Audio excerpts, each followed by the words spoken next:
Magical Wish with the lead. On the far side, battling away Bonds Boy. Here's Mars Landing now. The gap has finally appeared for him. Brains is back in fourth place. Arctic Vega next. Great battle up front here between Magical Wish and Mars Landing, and Mars Landing lands it again.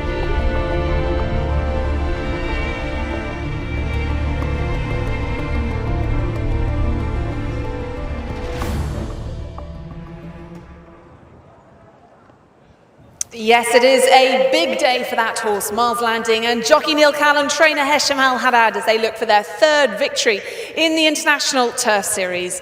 Hello and welcome to Bahrain. Welcome to the Rashid Equestrian and Horse Racing Club for the 5th race as part of the 10-race International Turf Series. It's a windy but sunny afternoon here, and we have 8 races to bring you this afternoon. All sorts of races, from Arab races, local races, imported races, but the main focus will be on race 5 at 3:10 local time, which is the 10-furlong Al RIFFA Cup, where Mars Landing, as I said, looking for his 3rd victory in the International Turf Series. We have 13 runners lining up this afternoon, 5 of them trained in the UK and Ireland. But that's just one race, and we've got 8 to bring you, so let's get all of today's details and say good afternoon for the first time to our commentator this afternoon, Mike Catmull. Helps if I switch it on, Ali. Welcome everybody. Thank you very much indeed, Ali. Lovely to see you. It's a breezy old day down there, and the wind is coming down the home straight. So when they turn for home, it'll be behind them, a tailwind up the home straight today, as things stand at the moment. Conditions out there on the track, good to firm, good in places. We're on the outer track today as well, which means when they turn into the home straight, there'll be quite a sharp right-hand bend. Getting a good position at that particular moment of the race is going to be very, very important indeed. But yeah, looking forward in particular to our feature race, which comes up at 3:10 local time, the Al RIFFA Cup. That's the big money race today, with Mars Landing, of course, going for that hat-trick here at Sakhir Racecourse. Let's run through the card for you. We begin at 1:25 with a purebred Arabian race for fillies and mares only. The Fatih bin Salem Al HAJERI Cup. That's over 1,400 metres. Then we've got a race for 3-year-olds only, locally bred as well, that in the Porsche Cup. That's race 2, which comes up at 150. Our first handicap of the day for locally breds for 3-year-olds and upwards is the 3rd race. That's over a distance of 1.25 miles. Then the Bahrain Jewellery Centre Cup, which is our smallest field of the day. Just 4 runners going to post for that one. That's at 240, over a mile. The feature race, part of the Bahrain Turf Series, which has been warmly welcomed, particularly by the visitors, who have proved to be out of luck so far. Can they perhaps change that today? The Al RIFFA Cup, race 5, don't miss that, 3:10. The Porsche Cup at race 6, that's a handicap for imported horses as well, for 3-year-olds and upwards. A big field going to post for that one, 18 of them over the mile trip. And another decent sized turnout as well for the 7th race, the Porsche Cup, over 1,200 metres on the straight course there. 16 of them going down for that. Although we do have 1 or 2 non-runners to tell you about too. The last race of the day comes up at 4:30, the Bahrain Jewellery Centre Cup, for horses of all classes, and they are imported horses as well. We've lost Al Saklawiya out of the purebred Arabian, number 9 in race 1. And then in race 6, you can take out numbers 5 Halik, 6 Illusional, and 15 San Dimas. Race 8, number 2 Wanda Elzam has been scratched as well. There's some jockey changes to tell you about too. In the 5th race, that's a feature race, of course. Jimmy Quinn now is going to be on board Pistoletto, replacing our originally booked jockey Dara Keenan, and Martin Seidel takes over on number 6 Classical Wave, replacing Lee Newman on that one as well. So Jimmy Quinn on Pistoletto, Martin Seidel on board Classical Wave in our feature race, the Al RIFFA Cup. It'll be interesting to see how we get on today with that breeze, but at the moment it is quite a healthy breeze coming up the home straight then behind them. Here's our first race lineup, 1,400 metres for this purebred Arabian, Fatih's Al HAJERI Cup. Al Managia and jockey Hussein Maki is number 1 on the card. 2 is Al Rabdar, Cameron Noble. 3, Al Jelabia, Marco Monteriso. 4 is Al Crush, 1751, Ibrahim Nader. 5 is Al Crush, 1786, in the hands of Ahmed Maki. 6 is Al Rabda, Hassan Ashgar. 7, Al Saklawiya, and Hassan Al Safar rides that one. 8 is Al Crush, 1823, so 3 Al Crushes today. Abdullah Faisal. Al Saklawiya is a non-runner, number 9, 1830, doesn't run there. Al Shuwaima is number 10, ridden by Ali Samia, and the field completed by Al Suwaitia, who's now the only Al Suwaitia in the lineup, if you get me. Adnan Jafar is in the saddle. One of 4 in the race, owned by Al Sakia and trained by Jafar Marzouk, as we see them just making their way now towards the parade ring for our first race, which is approximately 10-12 minutes or so away.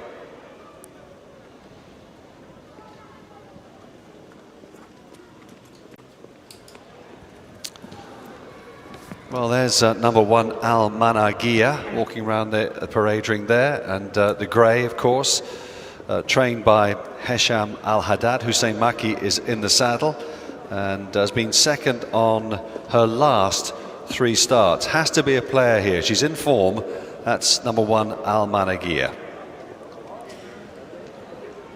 That chestnut horse number 2, that's Al Rabda. Cam Noble takes the ride for Abdullah Kuwaiti, a horse with 1 win to his name, or her name rather. Finished 5th last time out, 9.5 lengths behind Al Habdani. So number 2 is Al Rabda for Cam Noble and Abdullah Kuwaiti.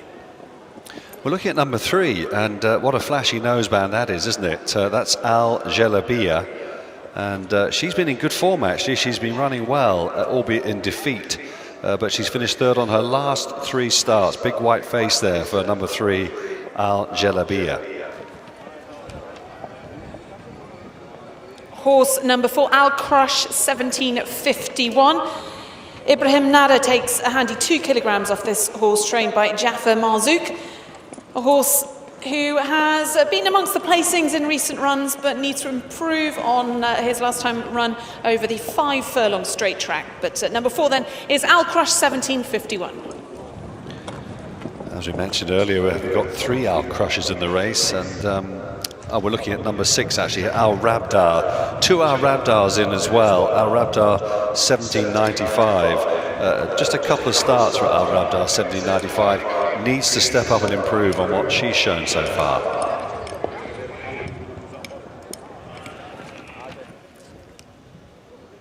This horse number 5 is Al Crush, 1786. Ahmed Maki takes a handy 2 kilograms off for trainer Hussein Abdalami, and a horse that is stepping up in distance after his last run, where he finished 5th, 4 lengths behind Kahuliyat Al Adiyat. A horse that has run over this distance before. So number 5, Al Crush, 1786.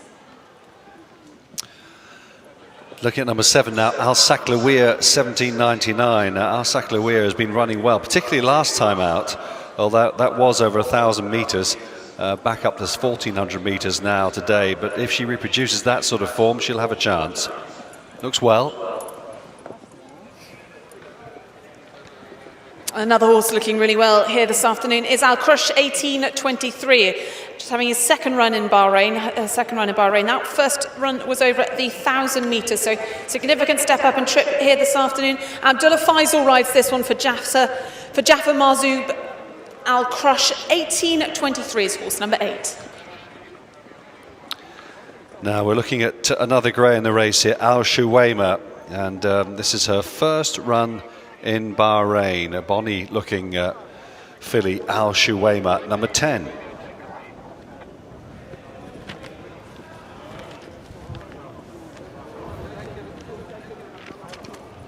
And finally, horse number 11, Al Suwaite, ridden by Adnan Jafar. Jafar Marzouk trains this one as well, having just his second run in Bahrain as well. Finished 6th on her first run. So horse hopefully will have improved for that debut run. So number 11 is Al Suwaite, 1819.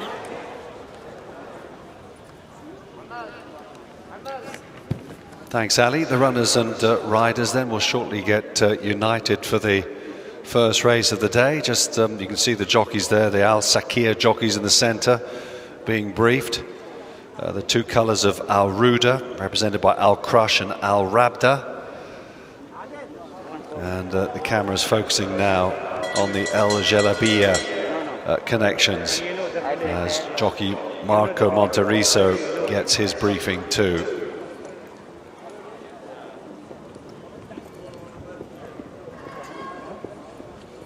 They'll be heading down to the 1400 metres start shortly, which is over on the far side of the track and directly opposite the grandstands. Really, it's a fast 1400 metres with that sharp bend on the outer track, bringing them up the home straight, and that won't be easy for one or two of them, I'm sure. But the straight, of course, is roughly 600 metres. Gives them a chance to get organised as the race begins to unfold. So just beginning to get mounted now, our riders for our first race, the Fatih's Al Hajeri Cup.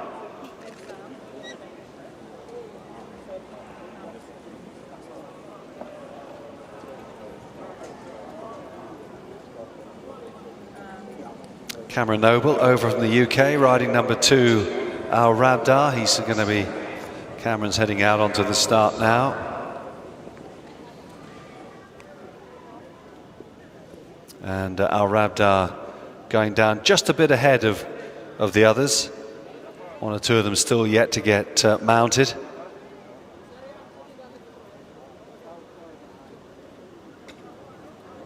Al Crush, 1786, cantering down as well.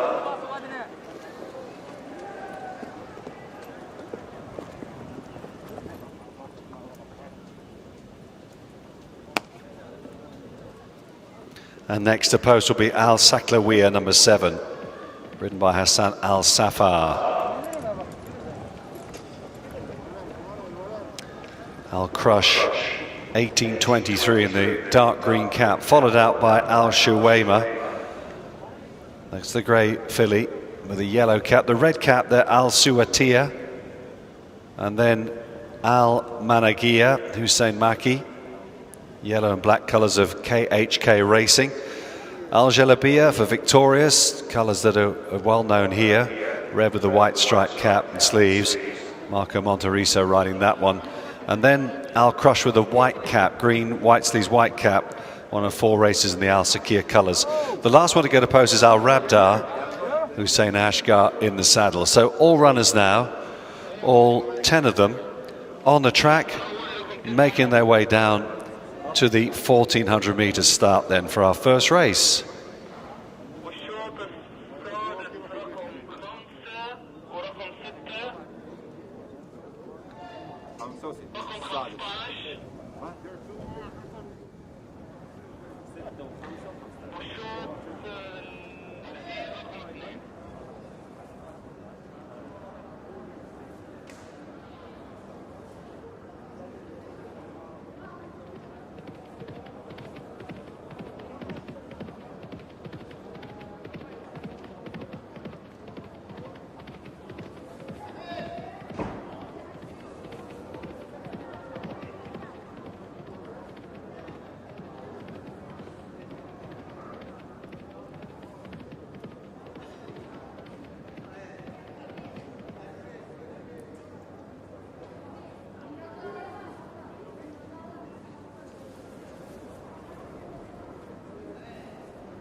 Runners still making their way down to the start.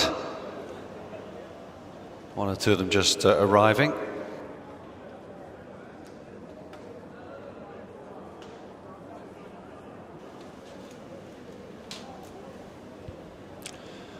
Yeah, the last one to get down to the start will be the horse that's at the top of your race card, Al Managia.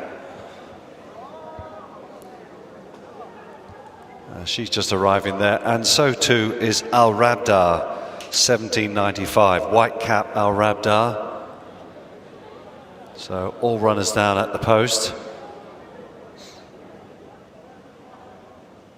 where the starting team will just check them out and before they get them ready for stalls entry. Low numbers drawn on the inside and the high numbers on the outside. That's standard international practice these days.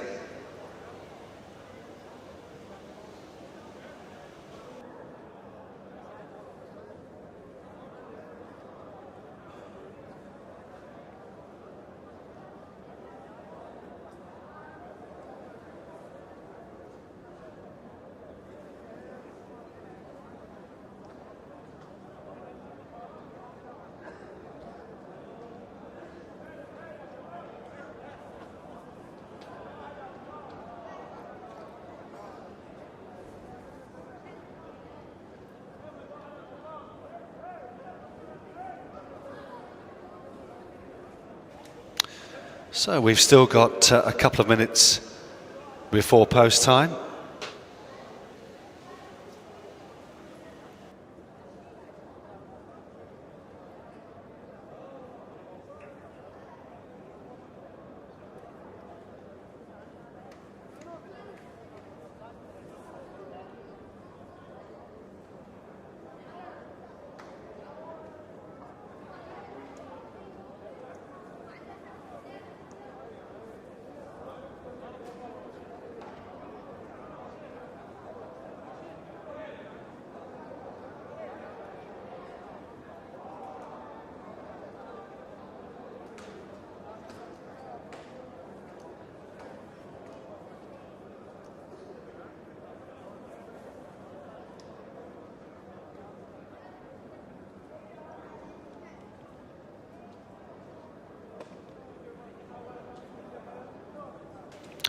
Well, the runners down at the post looking nice and relaxed.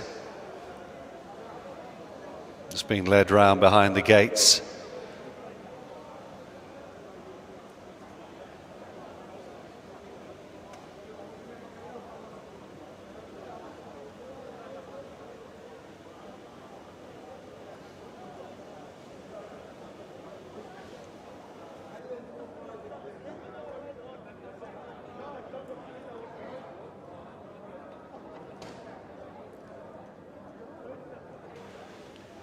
So loading is about to get underway. Looking at Al Rabdar in the blue and white colours.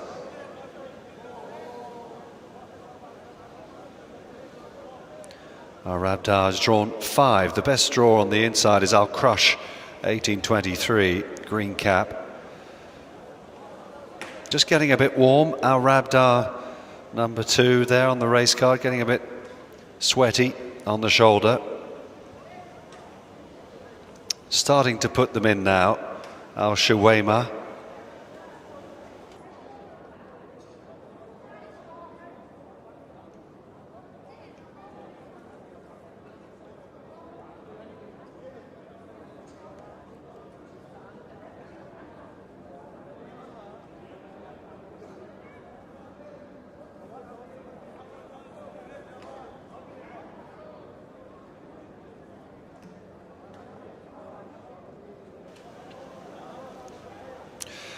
Good to see they've got one or two of them in. Al Crush, 1751, number 4, is in, drawn 6. And so too, wider out there, Al Rabdar, drawn 10, white cap.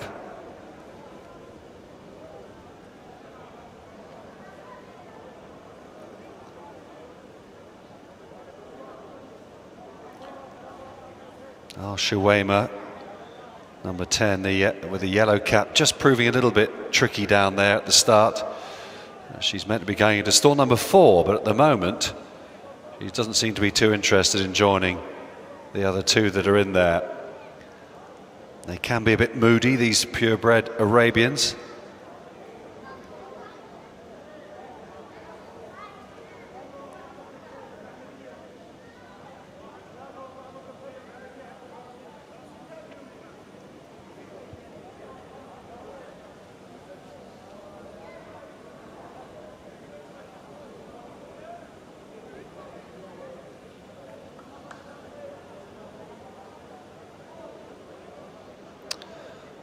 And she's just about in. Just a lack of experience with her, really. First run in Bahrain for her. Now, next up will be Al Crush 1786, who goes in like a good one in stall 2. No issues there at all. Arabdar is going up next into stall number 5. Slowly but surely they're going forward. Al Crush 1823 in stall number 1 on the inner is next. And then Al Managia in the yellow jacket into stall 7. So we're just missing stall 9, which of course is a non-runner, and away they go. They got in well and they're out pretty well, with the exception of Al Shuwaima in this Fatih's Al HAJERI Cup. Good start made by Al Rabdar in the blue cap, taken on early on by the white cap of Al Rabdar 1795, the two Rabdars 1 and 2, with Al Managia the grey, yellow stripes racing close up there with Al Crush in the green cap on the inside, Al Crush 1823, followed by the white cap then of Al Crush 1751. The red cap Al Suwetia is the grey as they continue through the first 600 metres or so. Just restrained behind them, Al Jelabia racing a bit wide, the slow starting Al Shuwaima. Also towards the back of the field on the inner there is Al Crush 1786. And the other Al Crush 1823's got a bit of work on as well. Now they're turning in towards the home straight now, having gone past the halfway stage. They're straightening up for home here. Out in front then it's Al Rabdar the leader, Al Managia the grey challenging. A nice move up the inside there then by Al Crush 1823, who starts to pick up quite nicely. Then behind these then comes Al Jelabia, trying to stay on from the back as well is Al Crush 1751, so too is Al Crush 1786, but it's Al Managia the grey who's really devouring the ground well up on the outside here and has struck the front inside the final 150 metres. Al Managia is the leader from Al Crush 1751 and running on very strongly behind them into third place was Al Crush 1786, but Al Managia has won it really nicely in the hands there of Hussein Maki for trainer Hesham Al Haddad in the colours of KHK Racing, and has won in really good style. A sustained run on the outside, having had a good position earlier on in the race, and it was all pretty straightforward, wasn't it? Al Crush 1823 has run well in second place, and the other one that ran on pretty strongly behind the Al Crush 1786 to grab third place ahead of Al Jelabia, who took fourth. So 1 beat 8, beat 5, beat 3. Al Saklawiya ran on quite well as well into fifth place there. That might be one for the notebook. Another good run by her, in fact. Just staying on maybe a little bit further for her. But up the home straight, you can see there the wayward antics of Al Shuwaima at the back of the field there, the grey filly with the yellow cap, really inexperienced, didn't know really what was expected of her today. Unlike Al Managia, who was coming on the back of 3 good second placings, and today gets it right to win for the second time in her career. Just edging right-handed in the end, but they're always doing enough. Hussein Maki in the saddle, and victory for this KHK Racing owned Al Managia. She wins from number 8 Al Crush 1823, and third was number 5 Al Crush 1786. So the grey filly Al Managia takes the opening race, the Fatih's Al HAJERI Cup, and is about to walk in to the winners' enclosure for the first time today. Our first winner of the afternoon here on this January the 14th meeting of 2022, and a delighted Hussein Maki.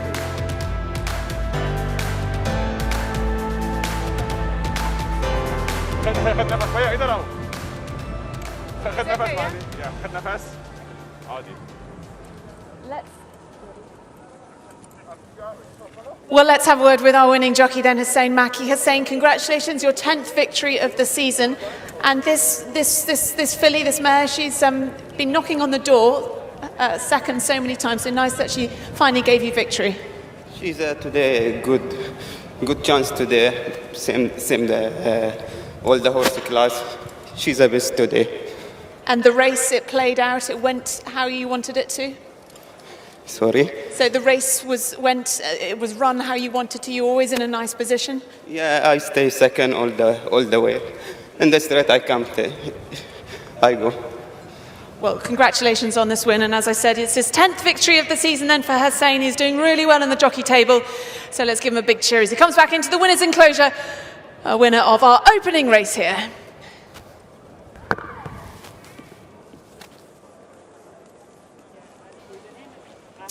Yeah, job well done. That was Ali for sure. Al Managia. Well done, Hussein. Congratulations as he acknowledges the crowd. Coming back into the winner's enclosure in the colours of KHK Racing, trained by Hesham Al Haddad, and bred, of course, as they all are, by the Al Ruda stud.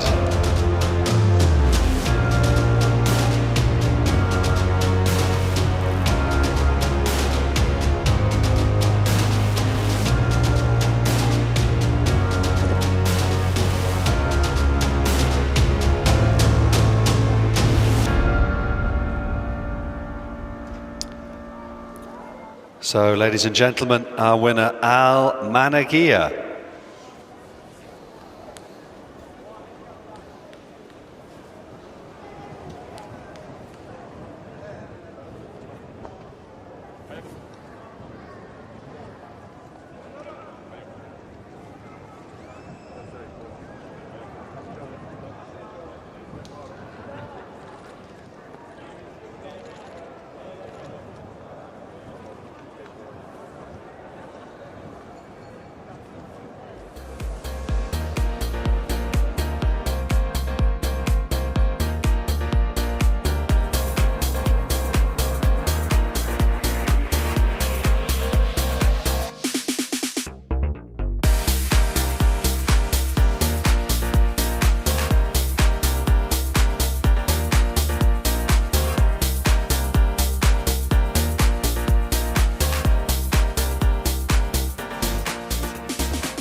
So these are the provisional placings then. We've got first number 1, Al Managia, ridden by Hussein Maki, trained by Hesham Al Haddad.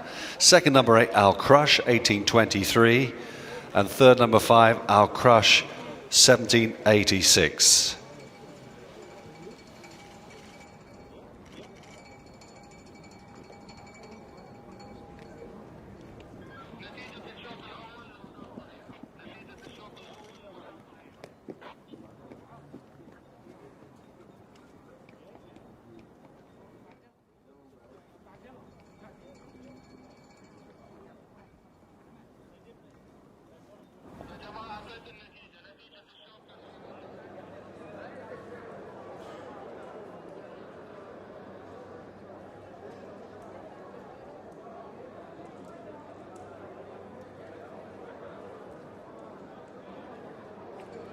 So we come to the trophy presentation for our opening race, the Fatis Al HAJERI Cup, and delighted to welcome onto the rostrum on behalf of the Fatis Al HAJERI family, Ahmed bin Rashid bin Fatis Al HAJERI, to present the trophy to our winning connections. Well done to Al Managia, 1789, trainer Hesham Al Haddad, jockey Hussein Maki, and KHK Racing. Congratulations also to Fawzi Nas up there receiving the trophy from Ahmed bin Rashid bin Fatis Al HAJERI.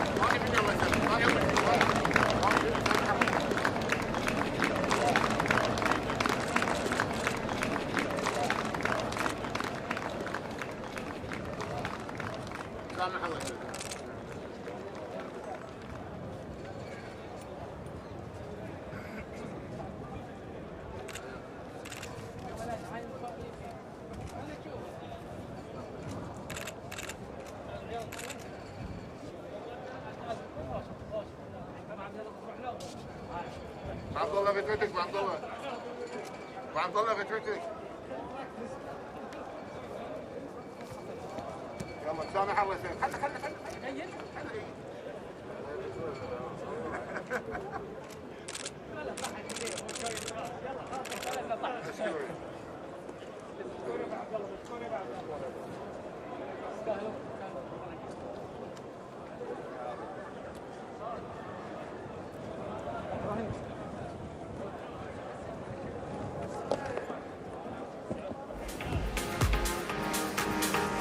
Just official confirmation then of our opening result, and well done if you chose Al Managia 1789.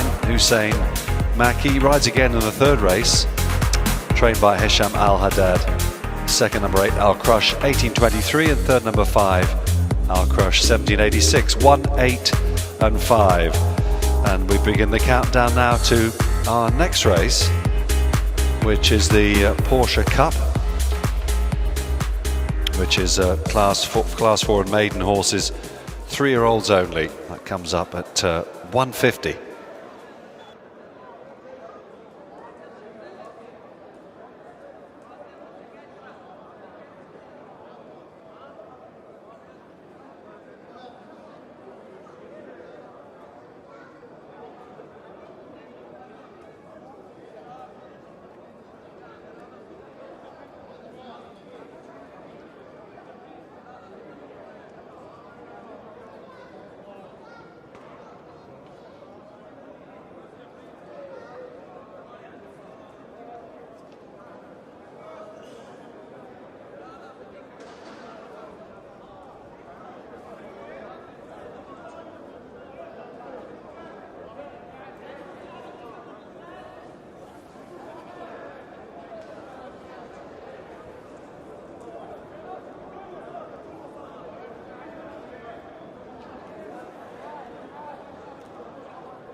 Well, we're underway then, and you can see that the horses are moving into the parade ring for the Porsche Cup. Class 4 and maiden horses, 3-year-olds only, locally bred.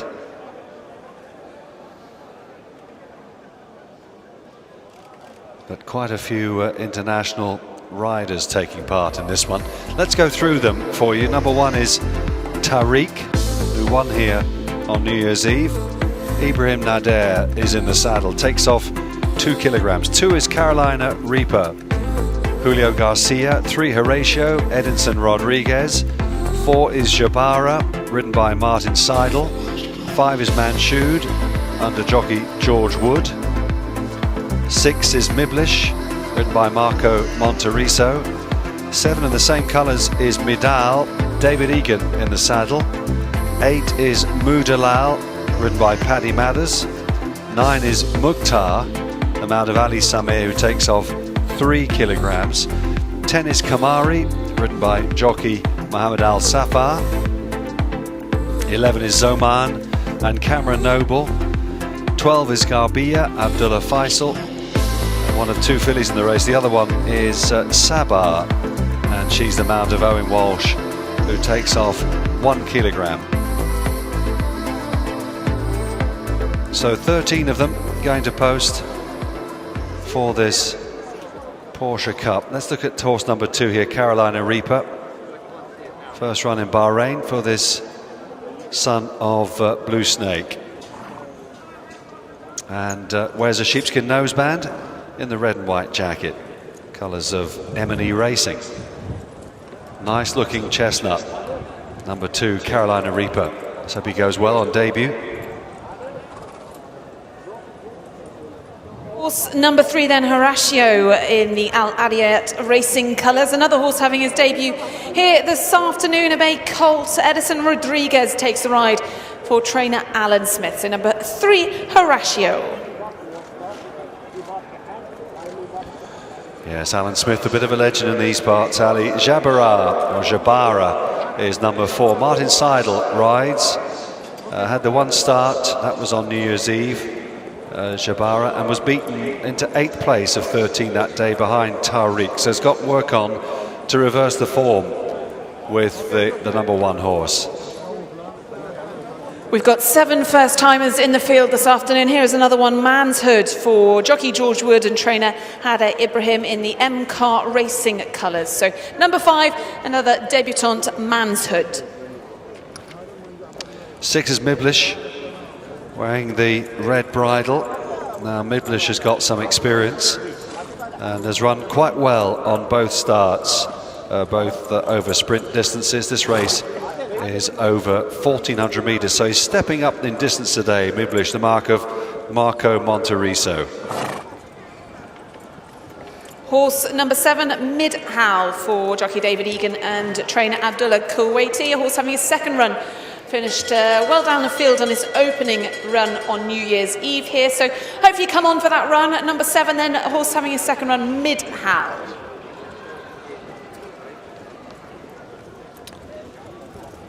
Another one to look at here is number 8, Mudalau. Looks a bit of a character as he's showing plenty of zest in the parade ring. Colours of Al Mohammedia Racing, and Paddy Mathers riding this debutant, who's got an interesting bit there. There's Mukhtar Ali. What do you make of him? Nice looking horse.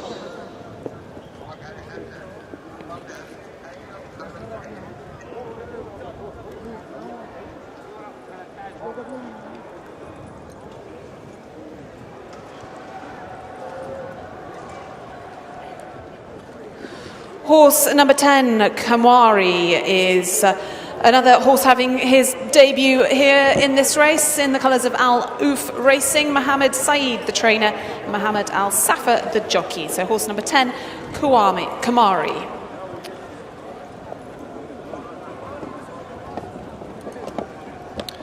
Yeah, Kamari got a nice walk as he moves around nice and gently around the parade ring. He's wearing a hood as well, Kamari.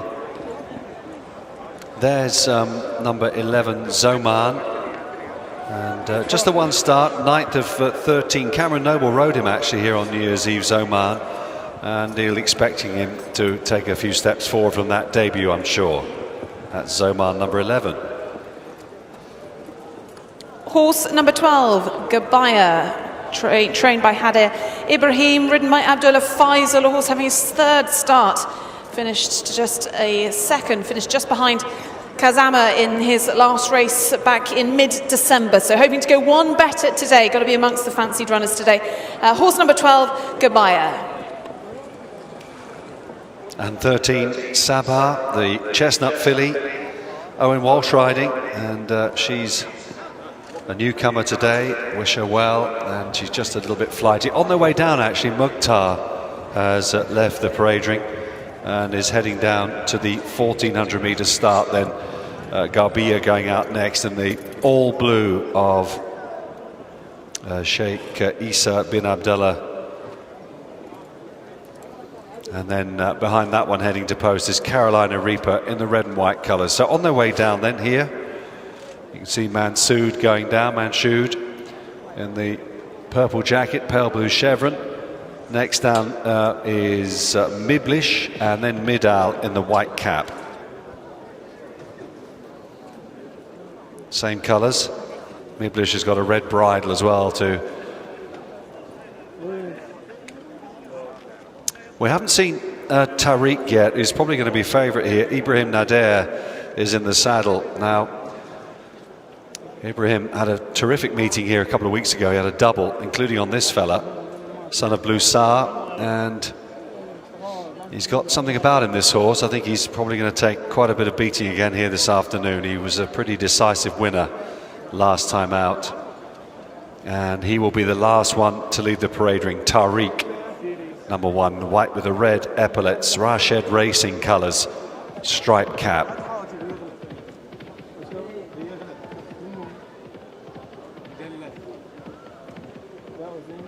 So race 2 just moments away then, ladies and gentlemen. Once again, it's over the 1,400 metres, and they'll be at the start very, very shortly.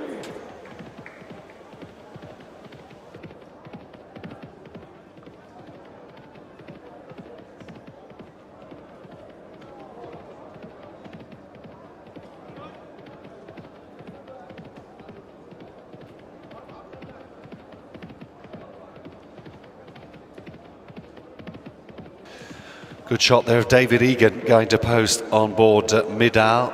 David riding over here a lot during this winter. Looking forward to another great season, no doubt, when he returns to Europe.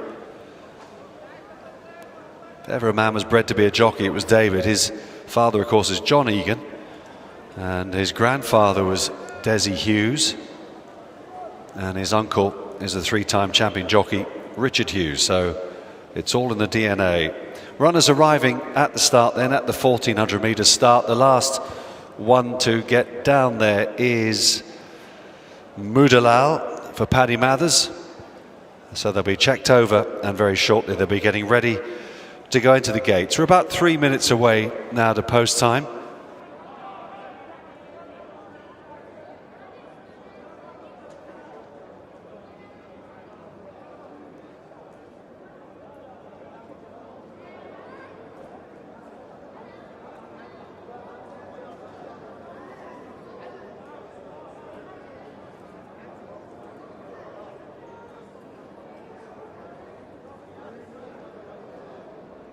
Yep, or do you want to...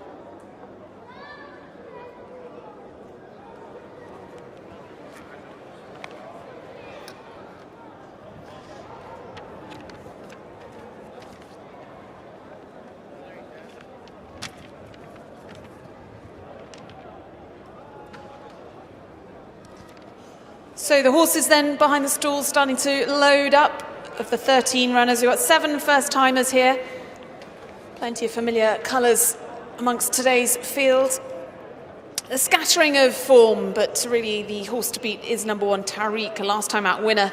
Back on Christmas Eve, Ibrahim Nadia again takes off a handy 2 kilograms off this horse. The horse he beat that day by 1 length, Kazama. Actually, he also beat a horse number 12, Garabir, when that one ran in mid-December. So plenty of form lines interacting here. And Zuman finishing in behind Tariq as well. So a few of these horses come up against each other, but also quite a few unknowns with horses making their racecourse debut. So they'll be starting over on the 1400 metre start exactly opposite the grandstand. A nice long run before a big sweeping bend, and a long home straight here with the wind very much behind the horses. It is a windy afternoon.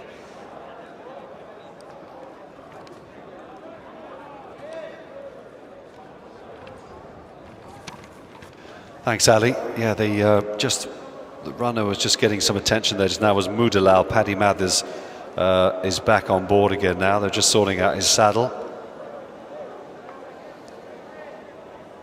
Al Nuayef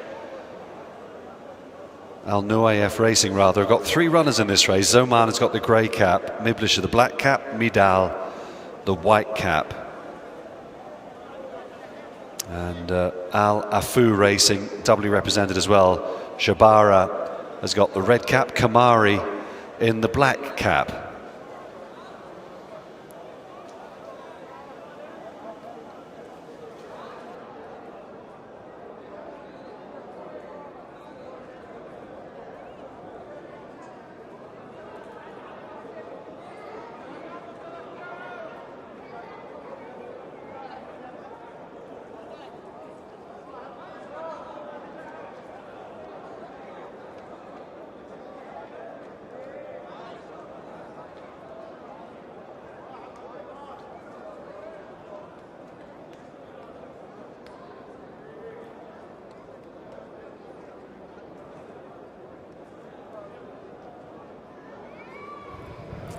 Well, as the horses are loading up for this second race, we're just going to turn our attention to the big race this afternoon, the 5th race, the RIFFA Cup, which is, of course, part of the International Turf Series. And a man that's been very much part of the Turf Series in the last few weeks, Stan Moore. Stan, you've got Magical Wish running in today's race, a horse that became within, half a length of Mars Landing, 3/4 of a length of Mars Landing last time. How's the horse been since then? Yes, it'll be a very tough race, seriously competitive. I think it's all the international horses now have had their couple of runs, so I think this will be the best race of the series. It'll be and Mars Landing is probably one of the most improving horses of the whole Bahrain programme. But we'll need to be on top of our game to beat him, but sure, hopefully we are. You're much better off in the weights though today. Have you worked all those sort of statistics out? We are, but I think stall 11, maybe we're out a little bit. I'd like to have had a better draw than that, but sure, you know, we're in top form and we'll give him a run for his money. How influential is the draw on this track? Pardon? How influential is the draw on this track? I think ideally you'd like to be drawn 7 or lower. I think you're out a little bit, but there'll be over a mile and a quarter. It's probably, you've more time to overcome it. And you're really enjoying your time in Bahrain. You haven't gone home, have you? No, I haven't gone home. It's great. The people have been very nice. The turf clubs looked after all the international horses really well. And it's an exciting time, I think, for Bahrain. I think it'll really come on, and it'll be even better next year. I'm sure you'll be spreading the word when you go back home to the UK. But it's the first time that we've had the International Turf Series. Can you really see it growing and growing? Well, 100%. It'll be competing with Dubai in no time. The standard of racing here is excellent. Even the local races is very high. And, you know, it'll be onwards and upwards. It sure will be. We've got a local race to look forward to. Thank you very much to Stanmore. Good luck in the 5th race with Magical Wish. And let's take in this 2nd race with Mike. Good luck to Stan. And we're just waiting for not many more actually to go in. They're loading them quite quickly here. Carolina Reaper is out of line. She's drew into stall 1, I thought, but here's Tariq due into stall 4, and Carolina Reaper is out the back as well.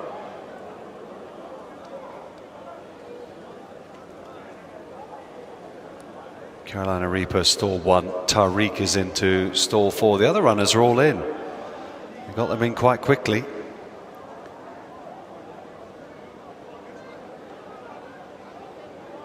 Tariq just showing a little bit of reluctance to go in.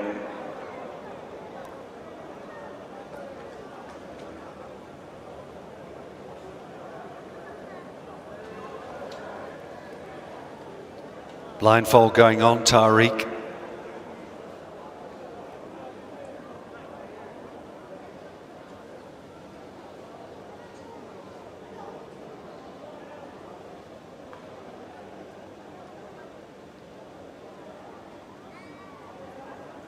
No, he's still reluctant to go in there. He's getting a little bit warm under the saddle. Mukhtar's playing up in the gates now. In the background you can see there the grey and yellow colours. Stalls handlers quickly onto that.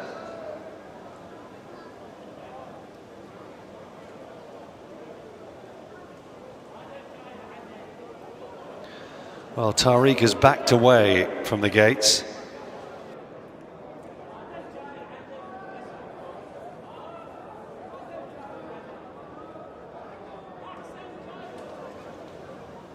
Took the blindfold off.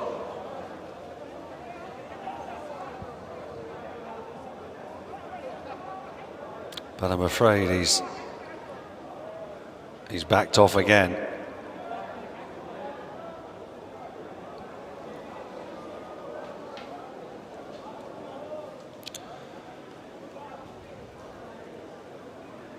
Presumably they'll try and put Carolina Reaper in last.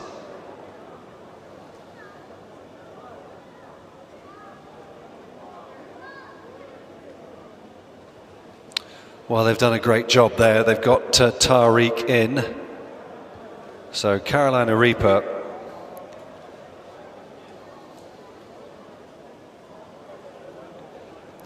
will make up the line. She's got the draw on the inside in stall 1. They're set now. And away they go. And they race away then over this 1400 metre distance for this Porsche Cup. Tariq got a reasonable start. Carolina Reaper as well on the rail there. Right up there, Horatio is taking a strong hold. So too Garbia, pale blue jacket. And then on the wide outside coming there is Miblish, who's just about the overall leader now as they settle down. Also just behind them on the inside there is Manshood. Further back in the field then to Mukhtar. Then comes Moudalal, who's a little bit outpaced. Likewise towards the back is Jabara. Another one that's struggling is Miblish in the red bridle, and at this stage the grey Kamari is well outpaced. They're already turning in towards the home straight here. Tariq is the leader, taken on now by Sabah, the filly on the outside there, who's running about a neck down in second, and then behind in third is Garbia. Carolina Reaper just hanging into the rail over on the far side. 400 metres to go here. Tariq taken on now by Garbia, and Garbia is beginning to wear down Tariq, who's responding though. These two have had this between them.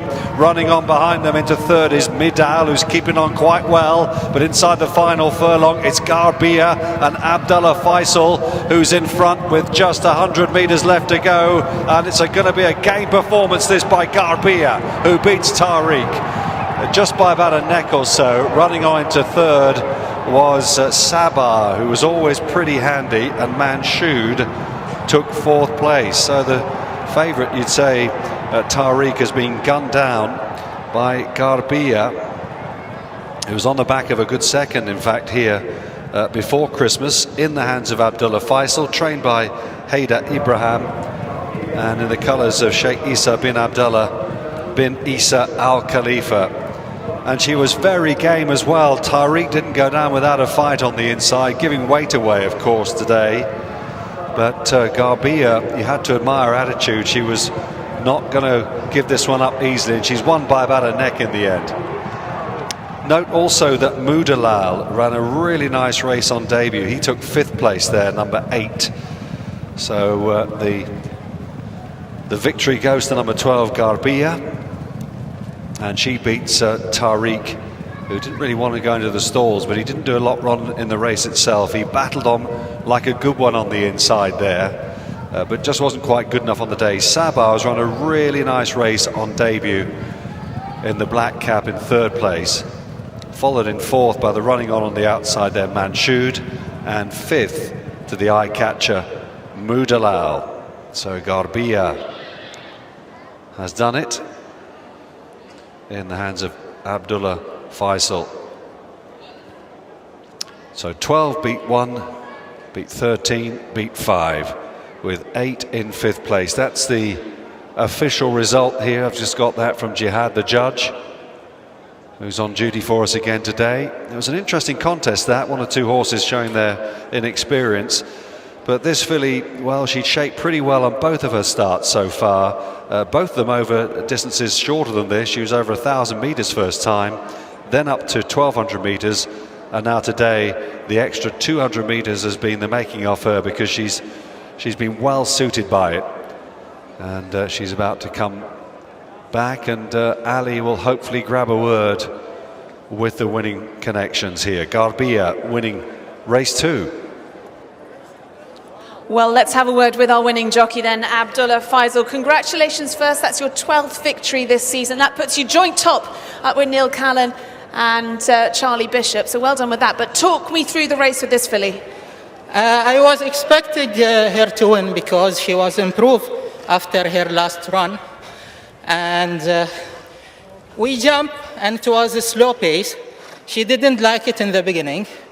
And then she get down, and just last 2 furlongs she have a very good turn of foot.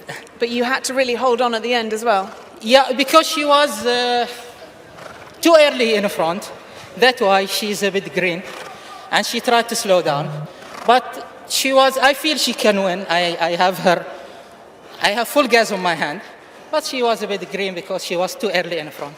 And nice also personally to get another victory and to get back joint top of the table. Yes, sure. I hope. I'm leading jockey for last 2 years, and I hope I can hold it this year as well. Well, good luck and well done today. Congratulations and to Abdullah Faisal and Garbia.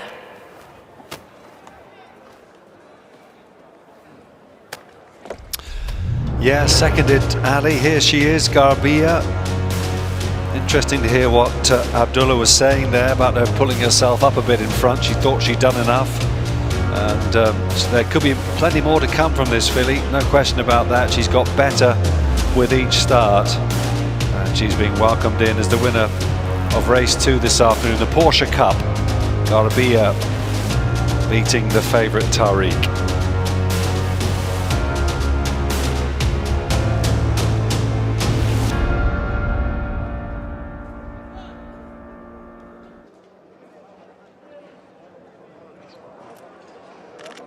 محمد هلا هلا صيد لي حيدر بدون كمام، خليه يشيل كمام، صيد لي بدون كمام بعدين ها بروح ها هيدا محمد حبيبي بدون كمام خليه يشيل كمام.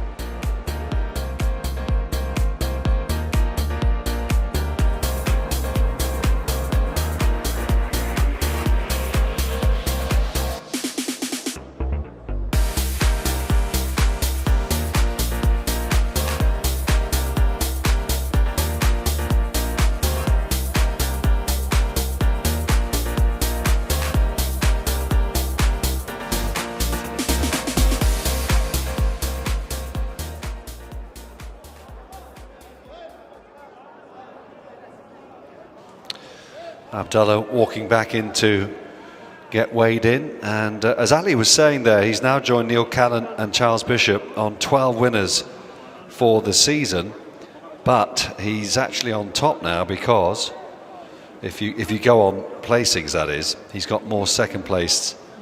So there's 8 second places ahead of Neil Callan, 6, and Charlie Bishop's 5, but Neil Callan on total earnings is in pole position still. So she's been led away. We look forward to seeing her race again. Garbia, the winner of our second race.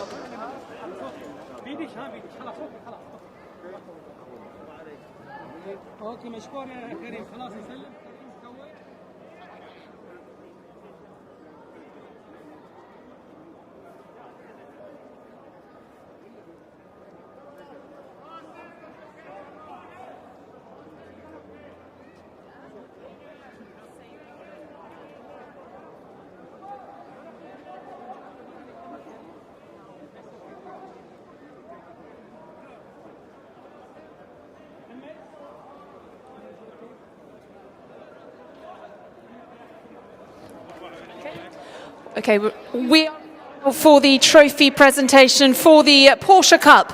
This local bred race over 1400 metres, and delighted to welcome Hussein Shirazi, MD Bebhani, Porsche Bahrain, to present the trophy then to Winning Connections. Congratulations to Gabia. And it is Mohammed Haider, assistant trainer for Hada Ibrahim, who receives the trophy, and jockey Abdullah Fazal also up there to receive the trophy. So congratulations then to all Winning Connections of Garbia, winner of the Porsche Cup.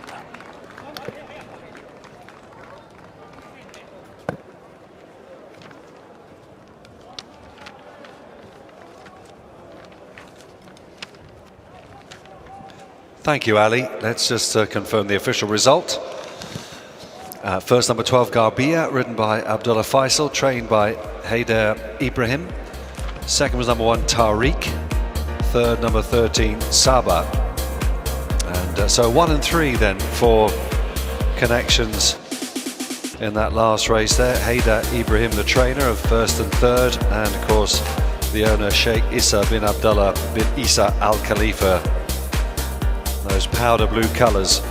Let's go back to you, Ali. Yeah, we continue then our build up to our 5th race, which is the RIFFA Cup. It's over 2,000 metres, and it is the 5th race as part of the International Turf Series. As I said, the Turf Series started back in December, runs right through to February, really aimed at attracting international trainers to send their horses here. And we have a number of horses that have been based here all winter. But the competition is really high between the international runners and the local trainers, who seem to be dominating the series so far. Amongst the local trainers then, to field a runner today is Ali Jan. He's got Wait Forever in the race. He's going to be ridden by Ibrahim Nadir, a horse that has finished in behind today's favourite Mars Landing, finished 5.5 lengths behind the horse back in the opening international turf fixture on the 10th of December. So he goes up against his big rival again today, and earlier this week we caught up with the Connections then of Wait Forever, Ali Jan, the trainer.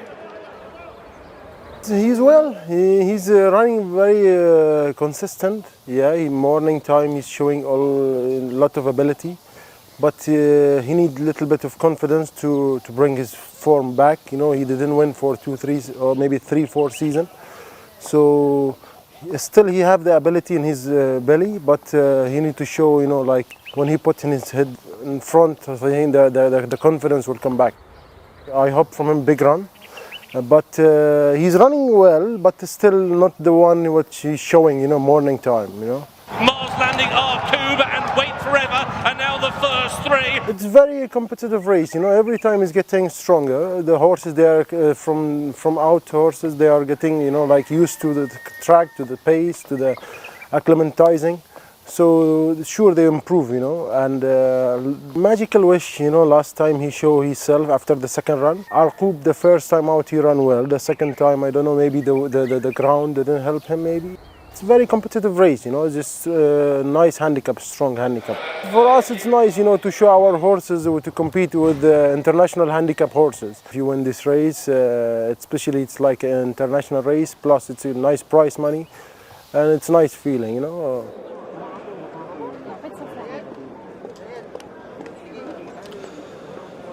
Well, when we start racing here, things move on at quite a pace, and already the runners are in the parade ring for our third race. This is our first handicap. Let's give you the runners and riders. Only a field of 6 this time, though. Number 1 is Aslan, ridden by Marvin Grandin. 2 is Retort, Edinson Rodriguez in the saddle. 3 is Maymuna, Charlie Bishop. 4, Al Afur, Hassan Al Safar. 5 is Merjani, Hussein Maki, and 6 is Al Mukhtar, the mount of Marcialis Jares. 6 runners then for this race. It's over 2,000 metres, a mile and a quarter.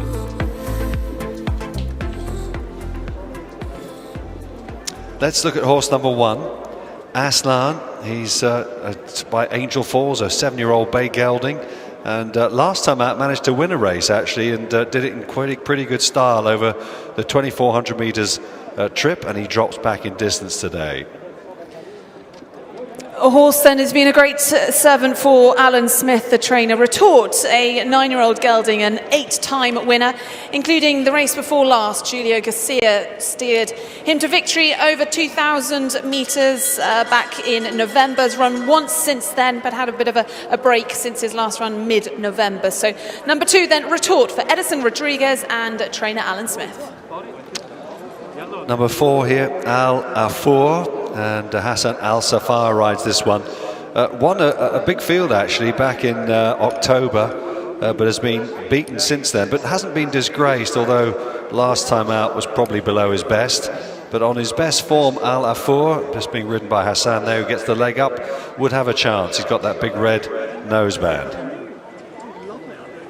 Horse number 5, Chestnut with a big white face, is Merjani. Hussein Maki, already been in the winner's enclosure here this afternoon. He rides this horse for Samir Daewoo, and a horse that's probably needs to improve on his form so far. Last seen back on New Year's Eve, finishing in 5th position behind Living Art. So number 5 is Merjani for Hussein Maki and Samir Daewoo. Thanks, Ali.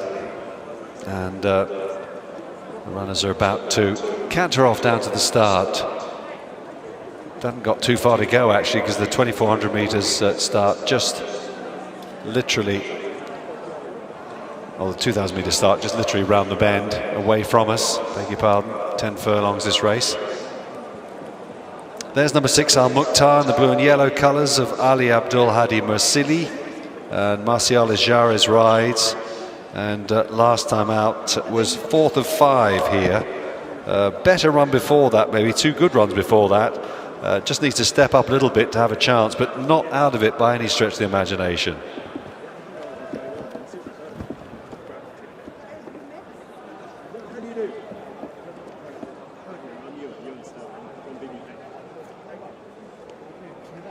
Oh, very good. I hope you're happy with us. Very happy.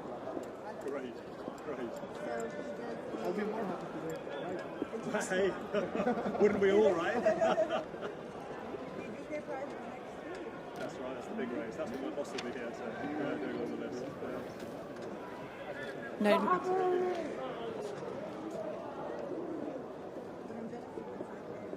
great. You've got to get into it. So horse number 3 then coming now down to the down the chute into the parade ring, likely to head straight out onto track. This is Maymuna, ridden by Charlie Bishop. Jabir Ramadan is the trainer. Chestnut, 6-year-old, and a horse that's been finishing sort of midfield in his last few races. Last seen New Year's Eve, Martin Seidel rode that horse then to finish 13 lengths behind Living Art, a race that a number of these horses ran in. Actually, Aslan beat him that time, finishing in second. So that is horse number 3, gone straight out onto track, Maymuna.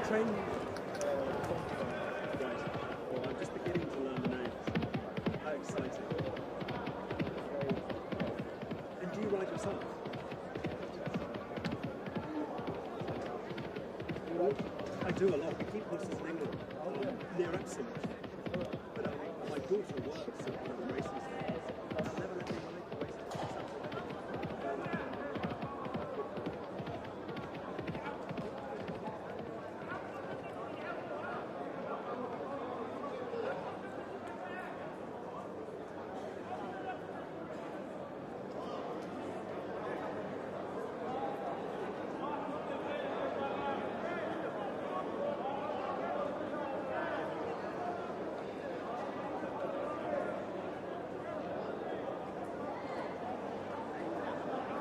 Well, let's have a word with trainer Jalil Al-Mala, who's got horse number 1, Aslan, a horse that finished second, or no, won last time out, sorry, beating Cutglass second the time before. You must be pretty confident coming in today's race. Well, we had no choice, to be honest with you, because the races are, well, programmed this way. So we've got no choice but running him, because now we've got 1 week and then we've got the Crown Prince Cup. I'm a bit hesitant whether I'll run him in the Crown Prince Cup over 2,000 meters, because there'll be much better class horses. So I thought, let's come here today and maybe grab some money and go home. That's the main reason, to be honest with you. He's been showing some class. Last week he won over 2,400 meters, 8 easy length. Okay, carrying 62 kilos. So today he's got an extra 1 kilo, but we dropped in the distance today. Was 2.4 last week. Now it's 2,000 meters. I don't see any problem with him doing the distance. He's been honest to us, to be honest with you. Every day he goes to the track, does his job, and come back in a good shape. And not worried the fact that he ran just 6 days ago? Well, it shouldn't be a worry, because, well, we trained him only 3 days. He came back, well, after racing on Saturday. We only brought him back on a Tuesday, so he was trained Tuesday, easy walk. Wednesday, again, an easy day. Thursday, he just went cantering. So it's not really taken a lot from him. He looks a picture. You can see him on your screens now, that number 1, Aslan. Who do you fear the most in the race?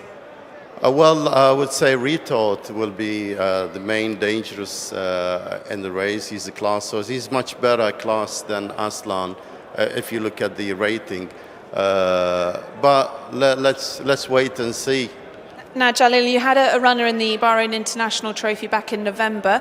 And when are we going to see you with a runner in the International Turf Series, this series that's going to be concluding in February?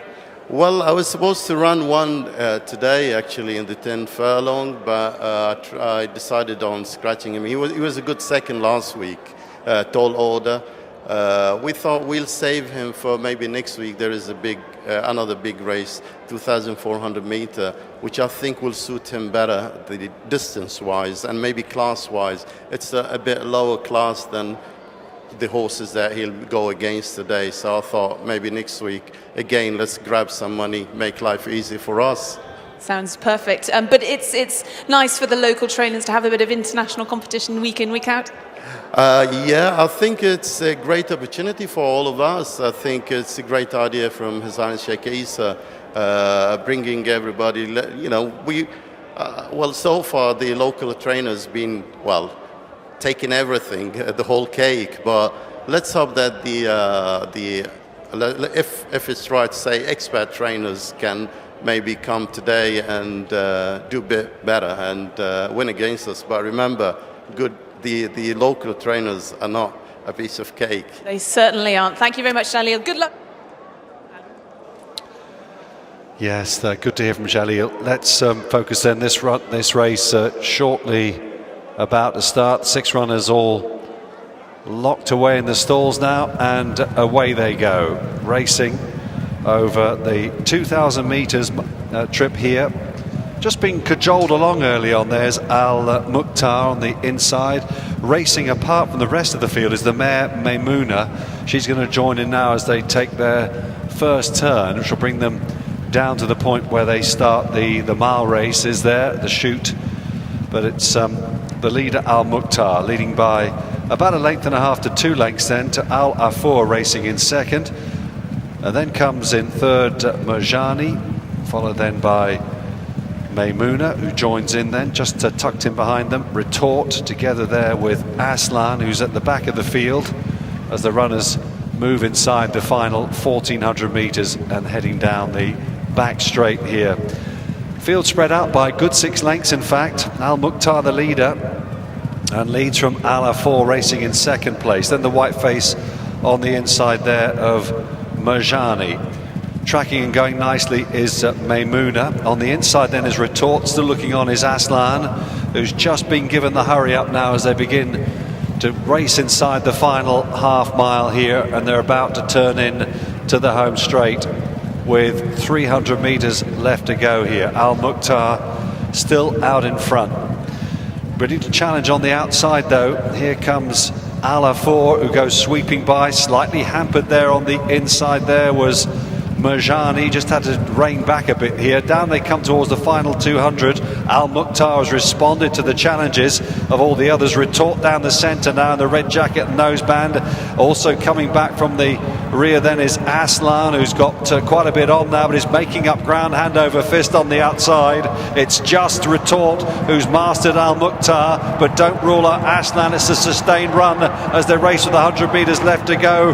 Retort, here comes Aslan with this long withering run as they race up towards the line, and Aslan may well have got there from Retort. Al Mukhtar was back in third place, and then in fourth home was Al Afour. That was a terrific finish.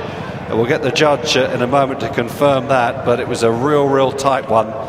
You could see it unfolding from some way back. He was getting up a real run here on this 7-year-old. Aslan was Marvin Grandin, and you can see here now he's just gathering him up for a challenge. Retort at Edison Rodriguez must have thought they'd done more than enough to win this, but as we join them with 100 metres left to go, that he was getting closer and closer with every stride, and I reckon he's got there, Aslan.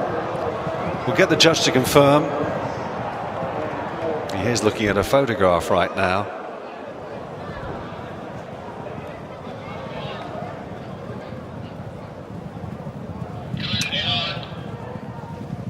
Yep.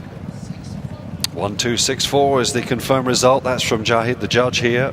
One Aslan has been confirmed as the winner. He did get there. It was tight, but it was a beautifully timed run by Marvin Grandin, and congratulations to him and to Jalil Al-Mallah, who we spoke to before, in the colours of the Al-Mallah syndicate. So a real home win here for Aslan, who's been confirmed the winner by the judge, who's just passed that on to me here in the commentary box. So, Ali, what a fantastic ride that was.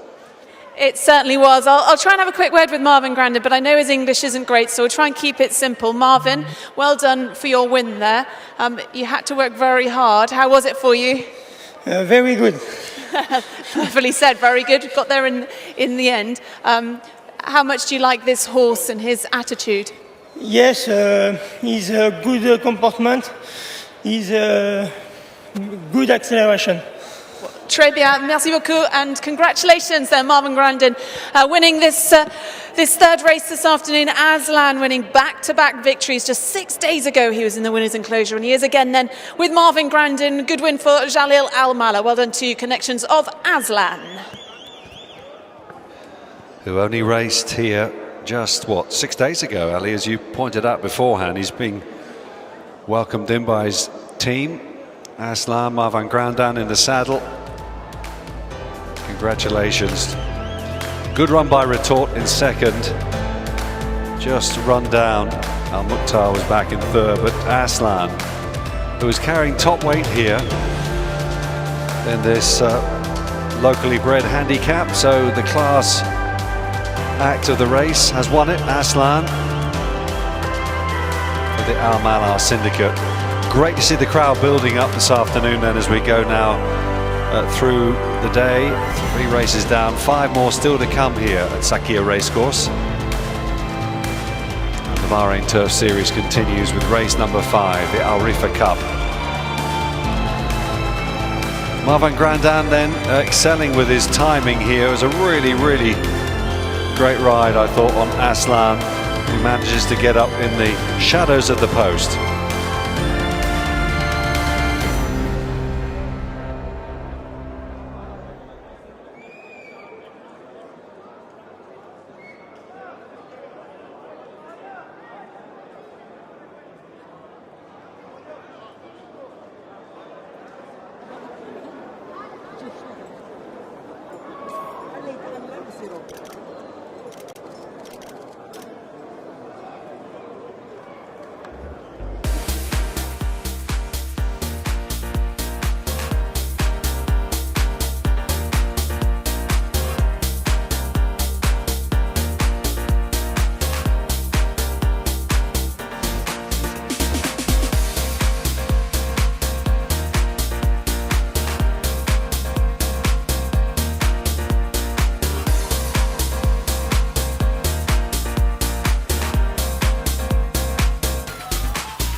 So there we go, on the screen you can see the result of the 3rd race. Number 1 Aslan, ridden by Marwan Grandin, has won it for Jalil Al Manar. 2nd was number 2 Retort, and 3rd was number 6 Al Mukhtar, and that result is official.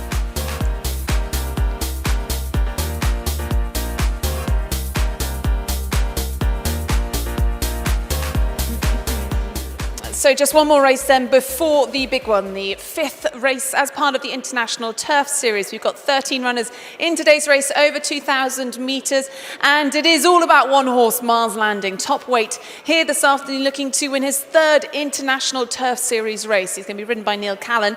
He's trained by Hesham Al Haddad, who's got a very strong hand in this afternoon's race. He's got 4 runners, obviously spearheaded by Mars Landing, but 3 others all with very good chances. And earlier in the week, we sent our cameras down there to find out his thoughts, trainers' thoughts on all 4 of his runners in today's big race.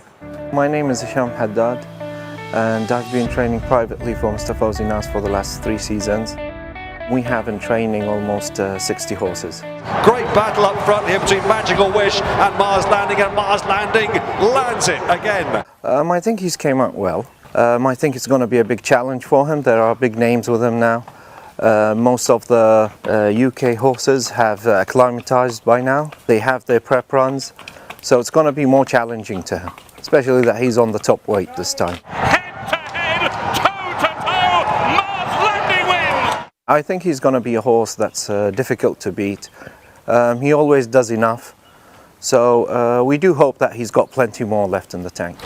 I think Magical Wish would be dangerous to it. Adding to that, we've got some of our own horses that will be running in a low weight, so let's see how it comes out. Out of our own team, I think Tawaruk would be the outstanding name because he's done his prep run. David was happy with him, although he finished 2nd with Makak, but I don't think that's taking down any of his performance. So hopefully if he stands up to his performance, he might be even difficult to beat, or even beat Mars Landing on that day. Classical Wave has been here he's been here before. He had his 1 run before. He wasn't placed, I think. We had some work had done on him, and hopefully he'll progress. مكاك يعود مرة أخرى لينتزع الشوط الختامي. Makak, let's say, is very close to my heart. I really like that horse. He's got a very good character, a big heart. He loves to run in the front. I think if he makes the running, he'll be very dangerous as well. We've seen him in the last race. And the last race it was with 3 horses, he finished 3rd. But I think this time he will perform better. It's a nice field, they've got 14 horses. Hopefully we can get the race setting to the pace that we would like, get in nice positions and keep it in-house. My name is Hisham Haddad. And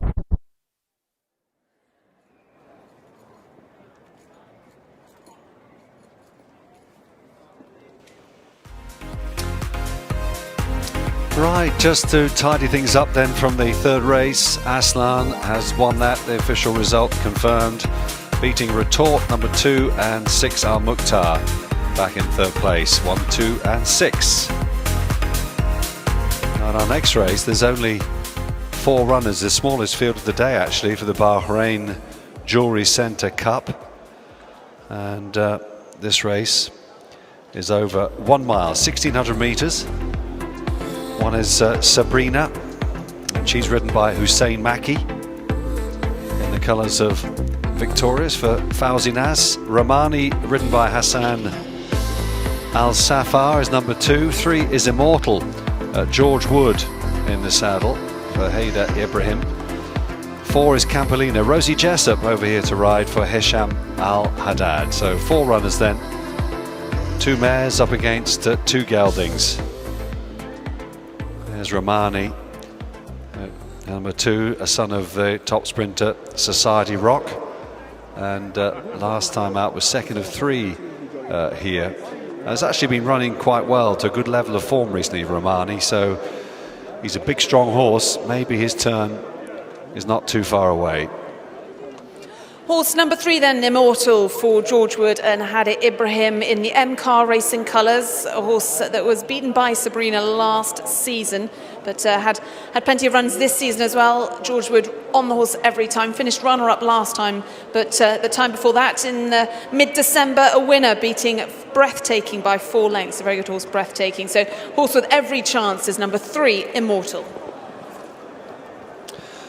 Campolina, well, she looks really well, doesn't she? And Campolina, last time we saw her was only a week ago in a 4-runner race here. In fact, she's finished 2nd on her last 3 starts. She looks well and she's running well, so maybe a change of luck for her today.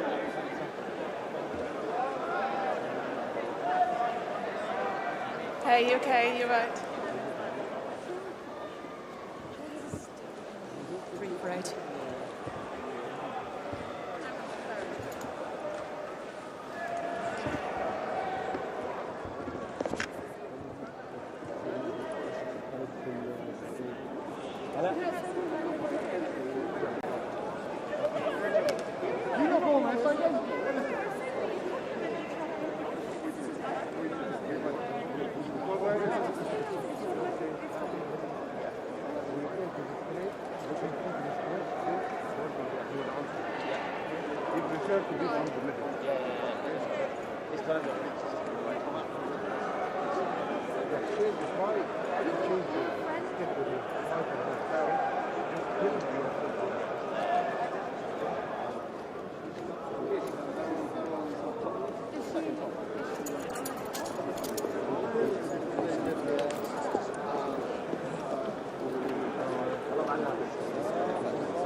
Well, the bell has just gone to mount up, but I'm going to grab a quick word with jockey Rosie Jessup, because Rosie, Campolina's been a real superstar for you this season, finishing in second so many times. She has, you know, she's a horse, she always puts her heart in everything.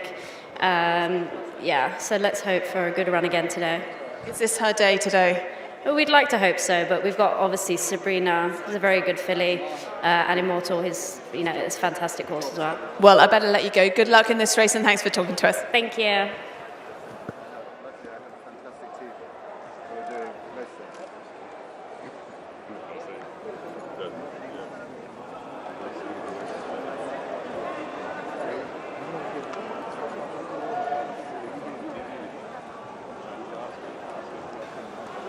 Those Fowls in Ass colours, they're seen all over the world these days. And Rosie on board Campolina. No sign of Sabrina. We understand she's still in the pre-parade ring. But the other three are just about to head off down to the 1600 metre start, the mile start shortly.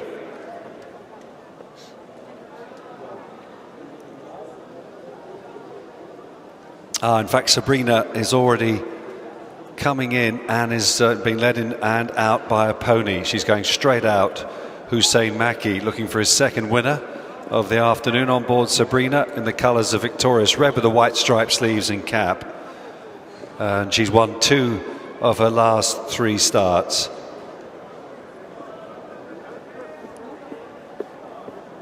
Trained by Fowls in Ass. 13 wins in her career as well. Real winning machine.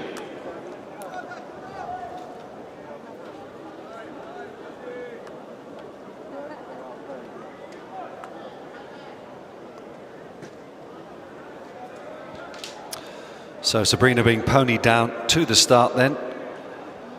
And followed out there by Romani, red with the black chevron, black sleeves, Hassan Al Safar, and then Immortal George Wood, and then the MKAR Racing colours, maroon with the light blue chevron and the check sleeves, and then Campolina in the Fowls in Ass colours, blue with the yellow star striped sleeves and cap. That's the mount of Rosie Jessup. So all on the track, heading down to the start, the Bahrain Jewellery Centre Cup coming up next.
Well, the other 3 runners are well on their way down to the start. They're just about to go down the chute, which takes them to the starting stalls there.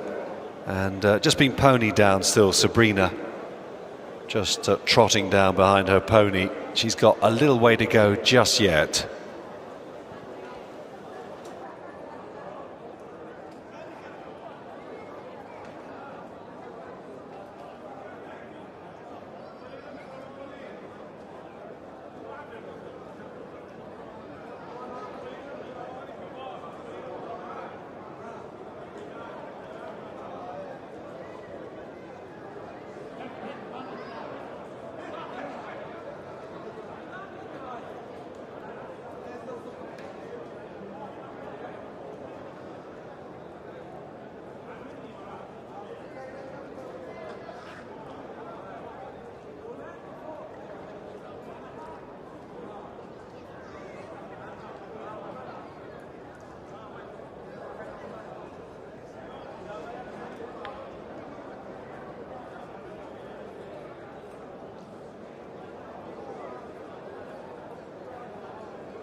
So just picking up the progress of Sabrina. She's nearly there.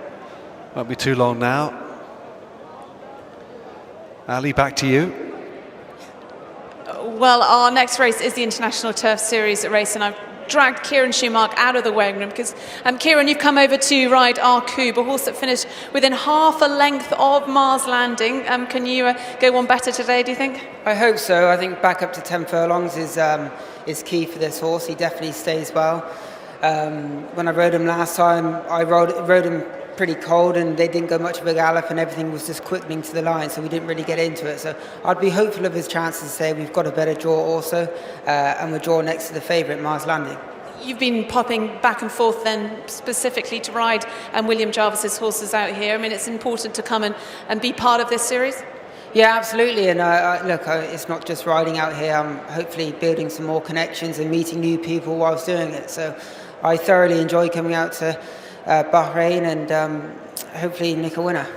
Let's fingers crossed with that, because it's surprising. And do you say that so far we haven't had an international winner of one of those Turf Series races?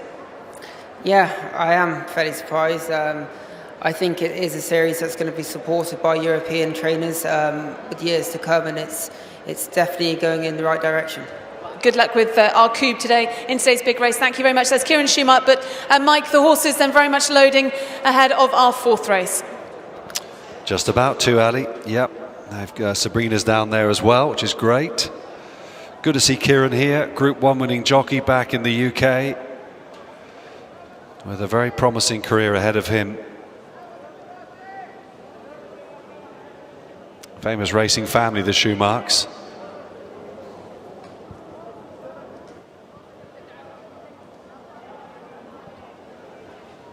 Well, these four runners shouldn't take too long to load because they're fairly experienced.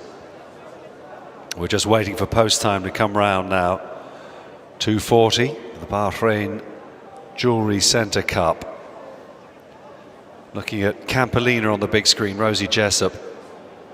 Slight issue with Romani. Not sure what. Oh, he's being backed into the gates. Here we go. That's one way of doing it. Romani is in first. Campolina, the mare, slotting in. Then Immortal. And just finally then, Sabrina, who's got to say cheerio to her pony.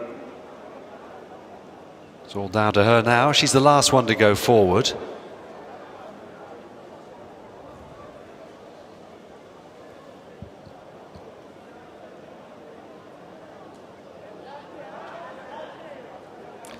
No bother at all. In she goes. Set, and they're racing.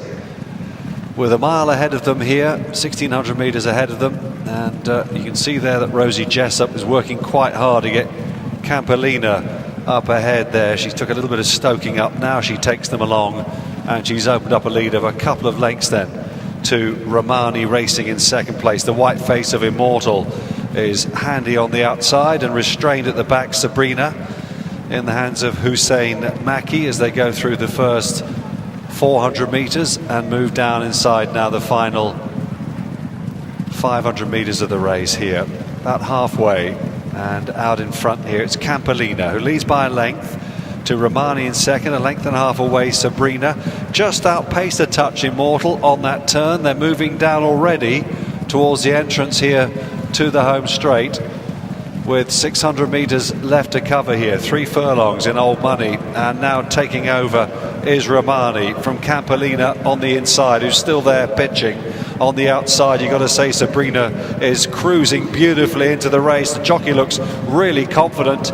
She goes on now with 400 metres left to go. It's Sabrina who begins to show her class here, and she opens up by 3 to 4 lengths, and Campolina's got no answers.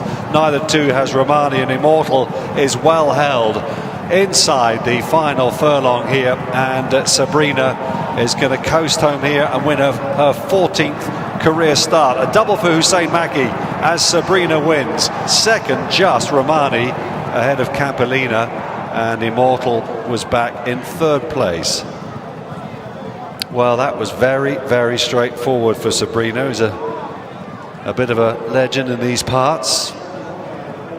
And she's won this really impressively, trained and bred by Fawzi Nas. And a double for Hussein Maki, who won the opening race of the day on the purebred Arabians.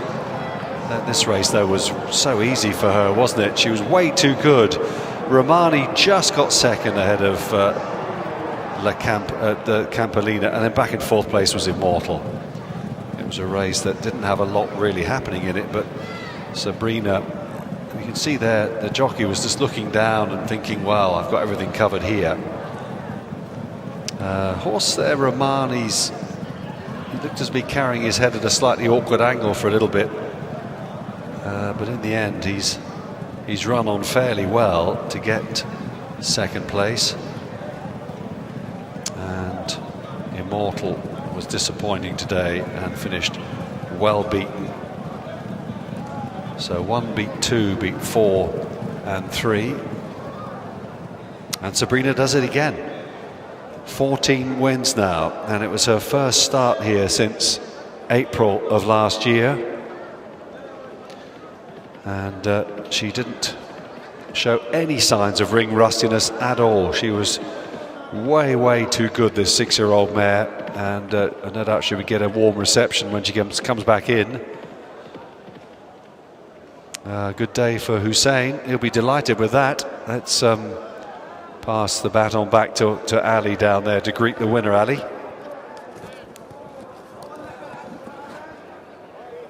Let's have a word with Hussein. Hussein, I know your English isn't great, but I'm sure you can give me a thumbs up and tell me how was that for you, because it looked very easy for me. She's a little bit flighty, so I think we'll leave it there. Give us a thumbs up though, and I'm sure it was a very nice ride on board Sabrina. Well done to Hussein Maki, winner of today's 4th race, and a very easy victory on her season's debut for Sabrina. Yeah, we'll give her a cheer as she heads back into the winners' enclosure. Well done to Hussein Maki.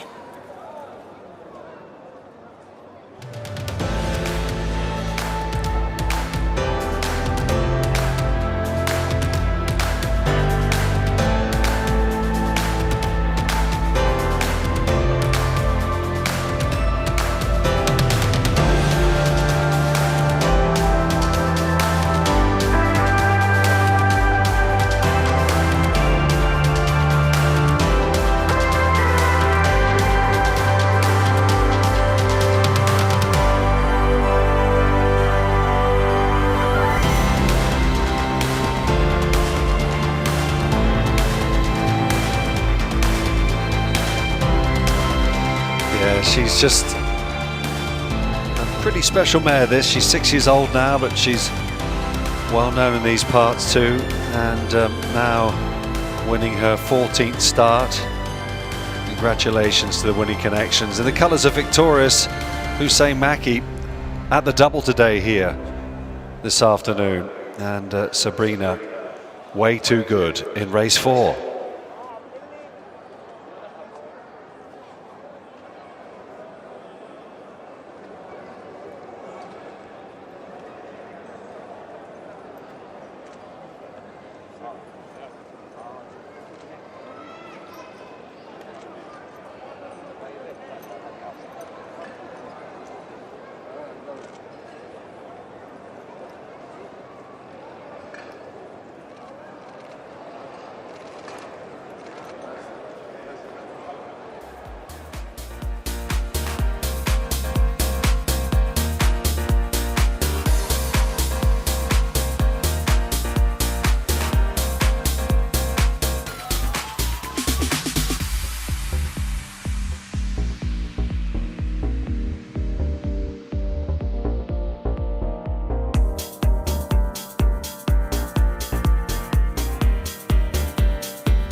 Here we are then, the provisional result for race 4. First, number 1 Sabrina, Hussein Maki and Fawzi Nas teaming up to win there.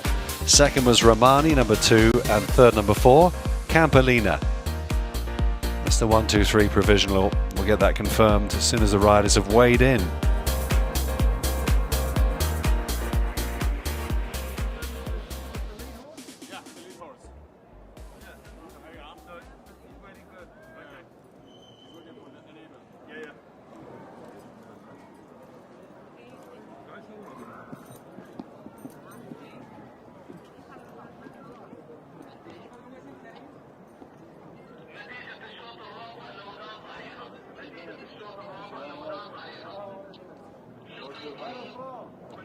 England. UK. UK, yeah. Yesterday. Here. No, tomorrow.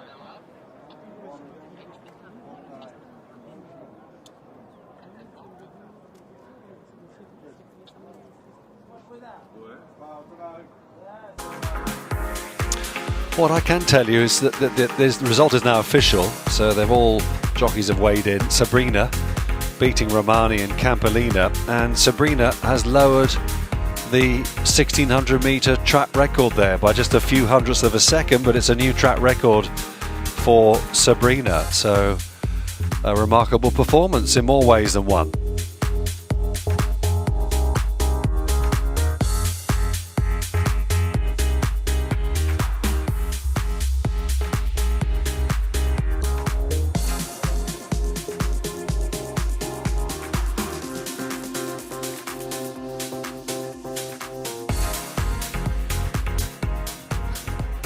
So we come to the trophy presentation for the Bahrain Jewellery Centre Cup, and delighted to have Mr. Ahmed Shirazi, Managing Director of Bahrain Jewellery Centre, to present the trophy to winning connections of Sabrina. Well done to trainer Fawzi Nas, also bred the horse, and she runs in the victorious colours today, ridden by Hussein Maki. So Fawzi Nas and his son Abdullah Fawzi Nas receiving the trophy there from Mr. Ahmed Shirazi, Managing Director of our sponsor for this race, the Bahrain Jewellery Centre.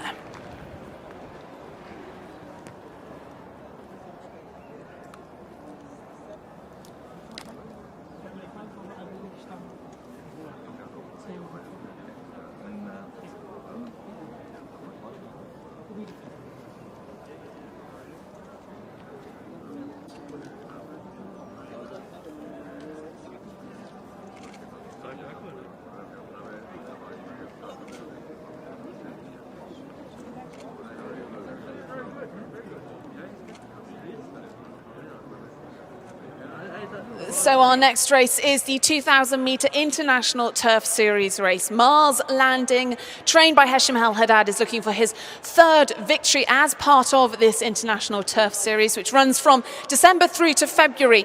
So far, a number of international trained horses have come very close to these local winners, but so far, no international trainer has taken victory as part of this series. Coming very close to Mars Landing, though, last time was Magical Wish, who's trained by Stanmore, and we caught up with him earlier this week. Magical Wish is training well. He seems to be in great form. Runs on Friday. We'll have to overcome stall 11. I think I would like him to be drawn in a little bit more. But the horse is in fantastic form. It's going to be tough. It's a tough race, but I think with luck that he'll be on the premises.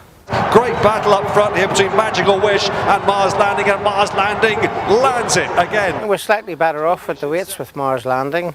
Mars Landing is obviously a very tough horse. He seems to be a very much an improving horse. I think my lad's improved a good bit. A mile and two might just be a question mark with my horse. We run him over a mile and two first time. It looked like he didn't stay, but I think he just probably sat on the pace and got a little bit tired. He hadn't run for a while. It'll be good competition, but there's a few other horses in it now that'll be on the premises too, I think. I think it'll be seriously competitive race. Over here it's been fantastic. The jockey club and the people couldn't have helped us any more. The racing is of very, very high quality. The standard in the local races is every bit as good as the international races. And I think it's now that international horses is coming here and running, I think it's really will be on the up. It'll get better each year, and I would be looking forward, hopefully next year, to have a team to come over and enjoy it again.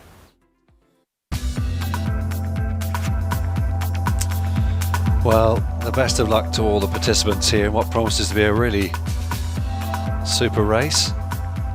13 runners then. Number 1, Mars Landing, ridden by Neil Callan for Hesham El Haddad. 2 is medal winner Paddy Mathers for Hussein Al Delami. 3 is Masak, that's Hussein Maki in the saddle for Hesham El Haddad. 4 Pistoletto, Jimmy Quinn now riding for John Ryan.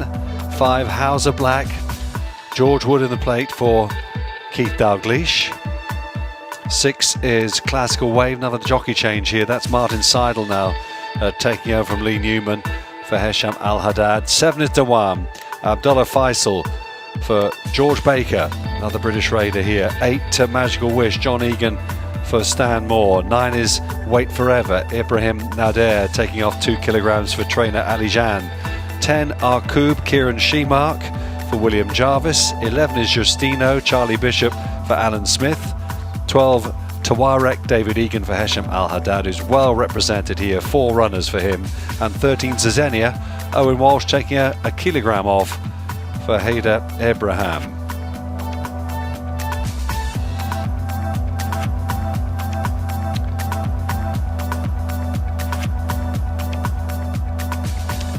I mentioned there, probably in error actually, that Owen will be taking off a kilogram. No apprentice allowances allowed here in this race, Ali, because it is a conditions race, this Al Riffa Cup. Back to you. Well, joining me now in the paddock, John Ryan, who's got Pistoletto running in this race. Pistoletto finished well behind Mars Landing when he ran up against him on New Year's Eve, but how's he been since then? Bit more time to acclimatise? Yeah, I think he ran pretty quick after landing, so he didn't come over till the 22nd, so it was a bit of a rush job to get him on the track. He recovered quickly, obviously tightened up quite a bit. He looks a lot trimmed up, fitter today, I think. And not only that, I think he's learnt to come around that bottom bend. I think that was a bit tricky for him last time. So hopefully a lot better run today. Not probably off as well with the weights with a couple of these, but he's raced in listed company before in England and raced well, so I wouldn't put him out of it at all. Yeah, it was a horse that ran in the Commonwealth Cup at Royal Ascot as a 3-year-old, a talented horse. But for you, why was it important, or what do you think about the conditions? Why would he suit running here? I think the ground for a start, they've done a wonderful job with the grass here, and we've stepped him up in distance recently over the last sort of 6 months, and he's really sort of developed a love for it. He seems to have a very high cruising speed, which I think is a must here. And I'm just hoping we get a clear run through. I think we're drawn a bit better this time. The tight draw last time probably didn't help us. We got locked in on the inside, and hopefully we'll be able to sort of follow them through and produce ourselves as late as possible. Well, good luck to you, John Ryan, who's training Pistoletto. But the horses are now in the paddock for our big race, the International Turf Series Al Riffa Cup.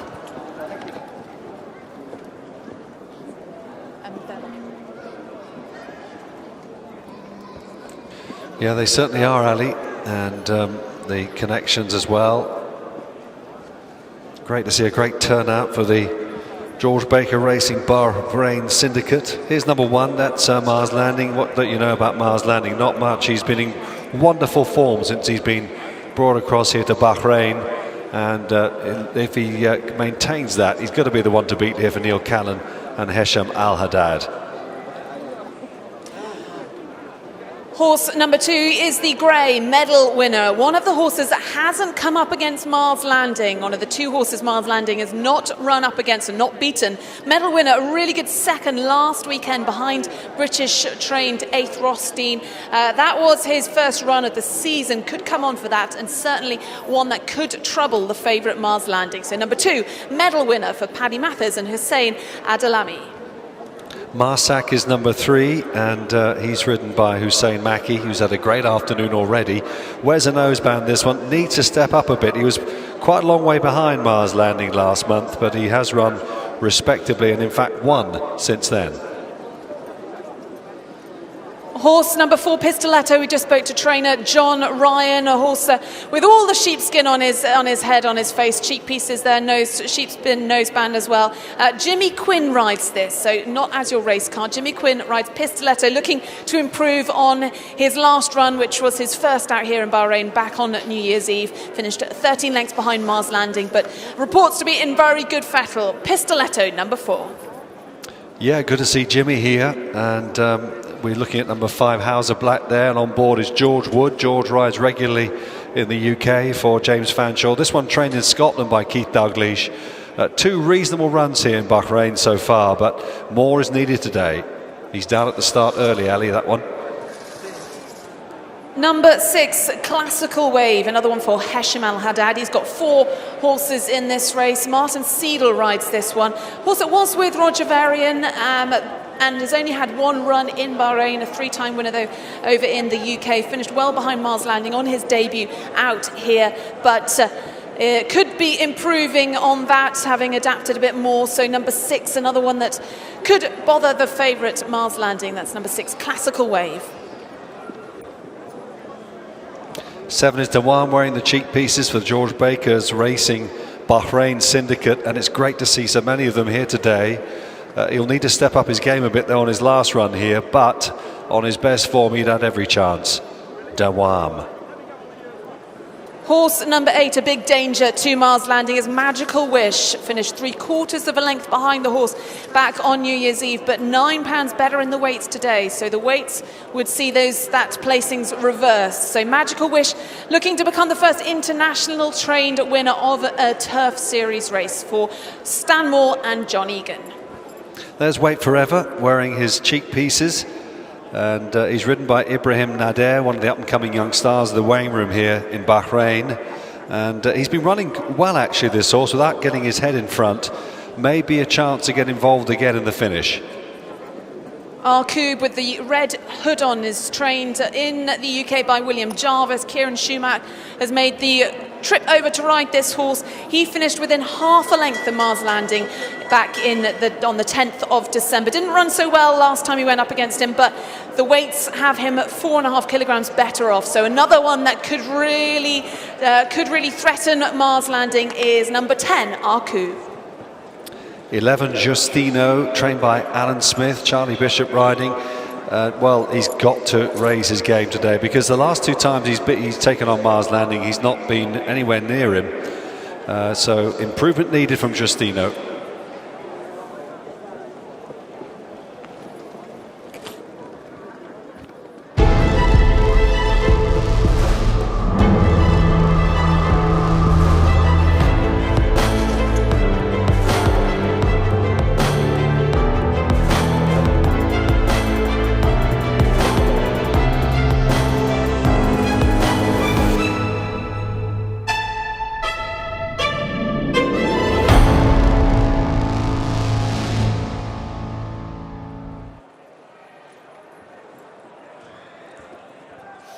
Hello, welcome back and welcome to the Rashid Equestrian and Horse Racing Club here in Bahrain. If you are joining us internationally from the UK, you can see the horses are in the parade ring for our big race of the afternoon. It is the 5th race as part of the International Turf Series, which has been running out here in Bahrain since December. It runs right through to February. Today is the 5th race. It is over 2,000 metres, 10 furlongs. We've got 13 runners in it. 5 have come over, made the trip from the UK and Ireland, so 5 international raiders up against some of the very best locally trained horses. And so far in the 4 previous races in the series, they've all been won by locally trained horses. Mars Landing today, the hot favourite, is looking to become a 3-time winner in the Turf Series. He's up against 12 others, many of them he's raced against, many of them he has beaten. So it is all about the top weight today, Mars Landing, for jockey Neil Callan. And can he win his 3rd race on the trot as part of this prestigious international series? The horses then are heading out onto the track, and let's say a good afternoon, say hello to our commentator, Mike Cattermole. Yeah, very good afternoon to you, and it's great to be bringing you this race across the land here from the Kingdom of Bahrain, right across to your screens over in the UK and elsewhere as well. So it promises to be a really good race, the Al Riffa Cup. Let's run through the runners and riders then, because you'll recognise quite a few names as well. Mars Landing, we know all about him. He's improved since he's come across here to Bahrain. Neil Callan, the rider, 2 medal winner. Paddy Mathers. 3 is Masak and Hussein Maki. 4 is Pistoletto, Jimmy Quinn riding for John Ryan. 5, Hauser Black, George Wood for Keith Dalglish, who's gone to post early. 6 is Classical Wave, and Martin Seidel takes over on Classical Wave there from Lee Newman, who's not here today. 7 is Dawam, Abdullah Faisal for trainer George Baker, who's a lot of his owners are with him this afternoon, which is great to see. 8, Magical Wish, John Egan and Stan Moore teaming up, ran well last time. 9, Wait Forever, Ibrahim Nader and Ali Jan. the local combination. 10 is Arcoob, Kieran Schumacher and William Jarvis. Arcoob looking to put it behind him, a disappointing run last time out. Justino is number 11 for local trainer Alan Smith, Charlie Bishop on board. David Egan is on Tawarek for trainer Hesham Al-Haddad, and Zazenia, ridden by Owen Walsh, for trainer Haider Ibrahim. So 13 horses then going to post here. The trip is 1.25 miles. It's on the outer track this afternoon, 2,000 metres. The going is good to firm, good in places. And you join us now. The wind has dropped. We had quite a breeze blowing down the home straight earlier today, but that has blown itself out effectively now. So no excuses for that. We're just on their way out onto the track. Mars Landing, purchased from Sir Michael Stout's stable in the UK. Neil Callan on board as always. He struck up a really good partnership with Mars Landing, and he looks in great shape as he canters down to the 2,000 metre start.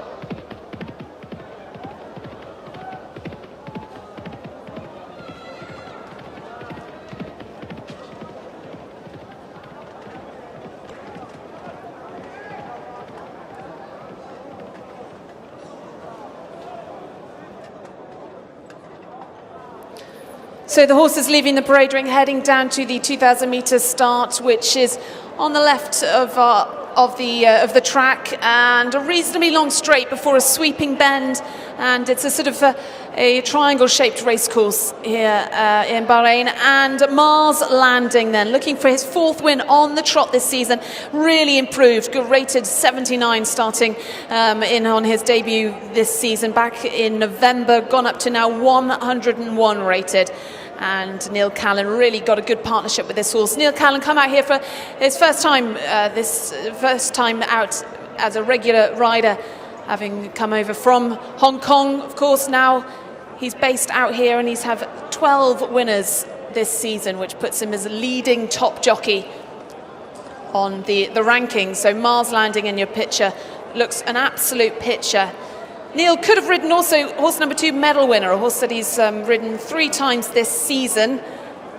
As one on him and finished in 2nd last week to Ace Rothstein, trained by Michael Bell in the UK.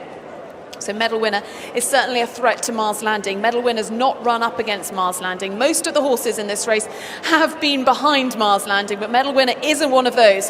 He's not faced the hot favourite so far this season. Paddy Mathers rides Medal Winner for Hussein Adalami, and he'll be coming out of the 3rd stall. Another horse then, the only other horse in the field that hasn't come up against Mars Landing is number 12, Tawarek. This one's going to be ridden by David Egan, who won the International Turf Series race last week. A horse that has not come up against Mars Landing. Only had 1 run in Bahrain and finished in 2nd to Macaque, who also runs in this race. That was his season's debut. Was another horse that was with Sir Michael Stout in the UK. David Egan also based out here and having a fine season. The 2 internationally trained runners that have come the closest to Mars Landing are number 10, Arcoob, and number 8, Magical Wish. Magical Wish, trained by Stan Moore, ridden by John Egan. Much better off in the weights today than when he last met Mars Landing back on New Year's Eve, finishing in 3/4 of a length behind Mars Landing. That was over 1,800 metres. Today over 10 furlongs. That in your picture is Arcoob for Kieran Schumacher, trained by William Jarvis, finished half a length behind Mars Landing back on the 10th of December. That was the opening international turf fixture. Perhaps disappointing last time when we last saw him on New Year's Eve. But Kieran Schumacher made the trip out again to ride Arcoob for William Jarvis. We see them circling down at the start. Loading process will begin soon, Mike.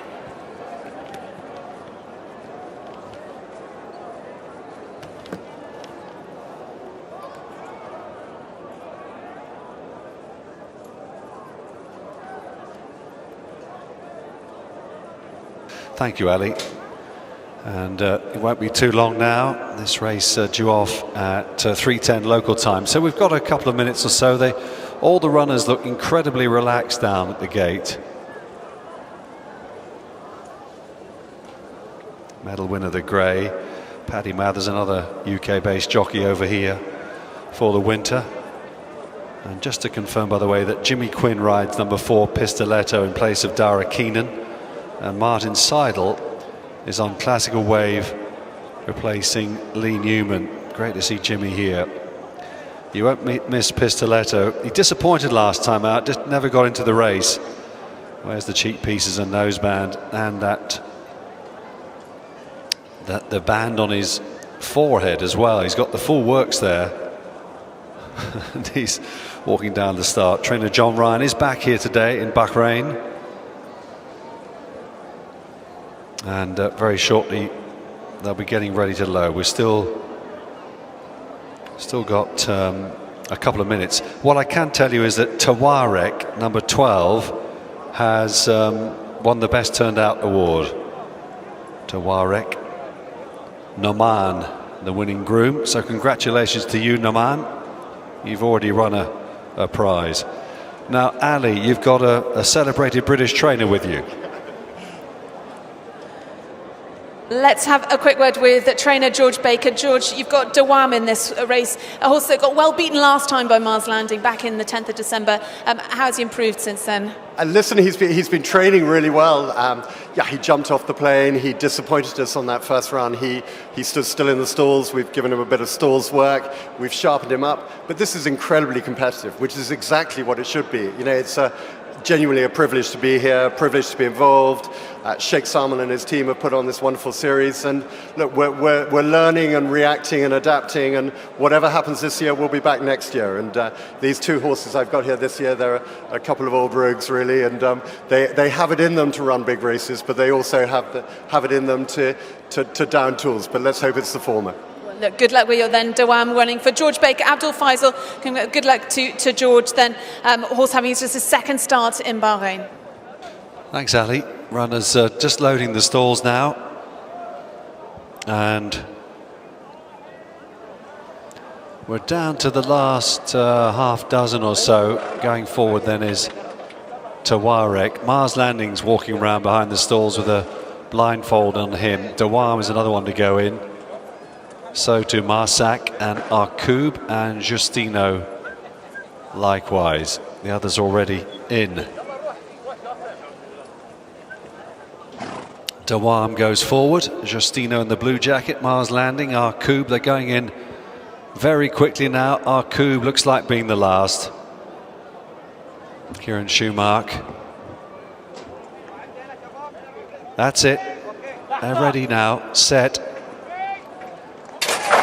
And away they go for the RIFFA Cup, the latest in the Bahrain Turf Series, and a pretty decent break as well. Tawarek didn't get away to a good one though. He's being ridden along early on. Hauser Black broke well, and he's the one that takes them up the side of the course then. Right up there is Marsac in the yellow cap. Justino in the blue jacket noseband is just shading that one for second. Dawam's got a good early pitch as well on the outside end of Zezeni, and Arkoub is in mid-division at this stage. Magical Wish is next, looking further back to Wait Forever, followed then by the red cap then of Classical Wave. Mars Landing's white face and white cap is in the rear quarter of the field at this stage. The back marker is Pistoletto, who's probably about 8 lengths behind them, maybe a touch more than that. They're racing at such speed here on this track, quite a sharp track here, over here in Bahrain, as they move down towards the final 4.5 furlongs. Marsac on the outside of Hauser Black. Then Justino in the inside of Dawam in 3rd and 4th. Then a break to Zezenia and Arkoub. Wait Forever is next. Tawarek has recovered well. Magical Wish follows. Then comes Classical Wave. Mars Landing's white cap on the outside. The grey medal winner towards the rear with Pistoletto as they begin to straighten up now for the judge. And it's quite a decent gallop being set here today. They've got 600 metres, 3 furlongs left to go here in the RIFFA Cup as they come down the home straight. Hauser Black taken on now by Justino, goes well. And then on the outside comes Dawam, who's pitching in with Tawarek's striped cap as well. Mars Landing is now taking off behind them in the white cap. He's got quite a bit on though. Arkoub is ahead of him in the pink and blue colours. Inside the final furlong they come, and it's David Egan on Tawarek from Arkoub, Justino and Mars Landing. Tawarek is out in front here, and Tawarek is going to run out a pretty convincing winner. He beats medal winner into second place, Arkoub third, Mars Landing. Then came behind these Justino and then Classical Wave, and it was a well strung out field in the end, but Tawarek, who is ridden to victory here by David Egan, came from some way back to collect the spoils. He's run out a very impressive winner for local trainer Hesham Al Haddad in the victorious colours. Justino in the blue jacket was run down in the closing stages. Arkoub has done ever so well. They run a super race, much better than last time for trainer William Haggis. And Mars Landing just not quite able to peg them back today. 12 beats 2, beats 10, beats 1 here in the feature race at Sakia Racecourse. It was David Egan at his very best here on Tawarek, who wasn't the best away, and he threaded his way through the field here, and he's come home to win this in really terrific style. I wouldn't be at all surprised if that was a good time as well. It seemed to be run at a ferocious gallop, and we've already had a track record lowered here today as well. So number 12 then, Tawarek, a son of Shamadal, ridden to victory by David Egan, and the colours are victorious for local trainer Hesham Al Haddad. He has won the RIFFA Cup.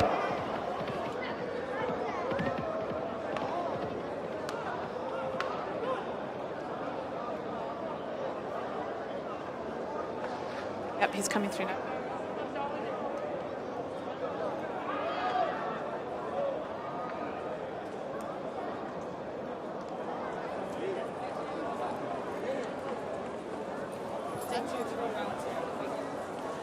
Well, let's have a word with our winning jockey, David Egan. David, we spoke last week winning the International Turf Series races, so back-to-back victories for you. Tawarek, though, a horse that perhaps didn't come in. What were your thoughts heading into the race with this one? Yeah, look, he wasn't the most highest rated in a conditions race, and I had the option to ride a couple of other horses in the race, but his work has been very well, and to be fair, I have to give a lot of credit to Jimmy Quinn. He's been riding this horse out since he came to Bahrain 2 weeks ago, and yeah, he's done a great job with him, switched off good, and yeah, he did what I thought he could do on his piece of work last week. Yeah, he really he won it easily in the end. Yeah, we got a lovely trip round. It wasn't the quickest away, and it was a bit hustle and bustle turning into the first bend. I actually got a lovely split up the inside, couldn't have asked for a better position, and got the gaps when I wanted, and it doesn't do an awful lot when he hits the front, so there's a lot more improvement to come with this horse for sure. An exciting horse for the season and looking ahead for the rest of the series? Absolutely. Look, he's rated in the low 90s, and that was a conditions race. He's probably ran to close to over 100 there, so no, great result for the team, and long may it continue. There's a lot of hard work behind the scenes with all the grooms and the riders in the morning, so yeah, these wins are for them. Well, congratulations then, David Egan, our winner today of our International Turf Series race. Back-to-back victories for the jockey, but it was Tawarek winner today. Congratulations to Hesham Al Haddad and Victorious Racing.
Here they come then, the winners of the RIFFA Cup, Tawarek and David Egan. Many congratulations to Team Victorious and to trainer Hesham Al Haddad.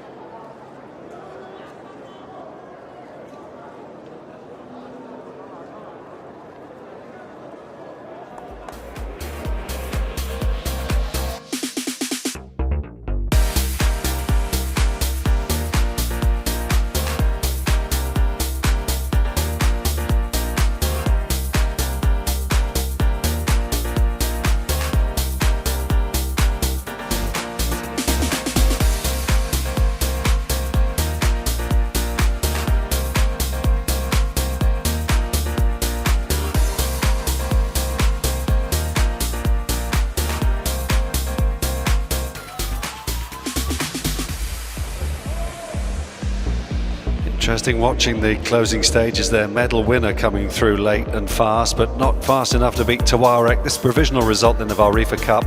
It's 12 Tawarek the winner, David Egan and Hesham Al Haddad. Second, number 2 medal winner, and third, number 10, Arkoub.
And we can confirm that the result is now official. Tawarek, number 12, beats number 2 medal winner, and third, number 10, Arkoub. That's the official result of the Al Riffa Cup, the latest instalment of the Bahrain Turf Series.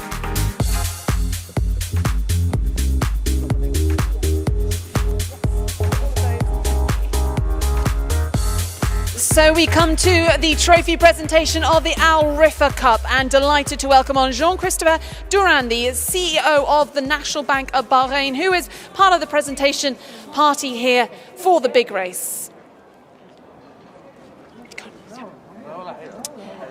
Jean-Christophe Durand is going to present the trophy to our winning owner, Victorious Racing. And collecting the trophy for Victorious Racing is His Highness Sheikh Faisal bin Rashid Al Khalifa. Also joining us on the podium is Abdulaziz Al Hamad, Chief Executive Strategic Accounts of the National Bank of Bahrain. Also Hisham Abu Al Fatah, Head of Corporate Communications, and Mohammed Al Khwazami, the Assistant Manager of Business, Marketing and Partnerships, all from the National Bank of Bahrain, and they are presenting the trophy to our winning owners of Tawarek Victorious Racing. There is also,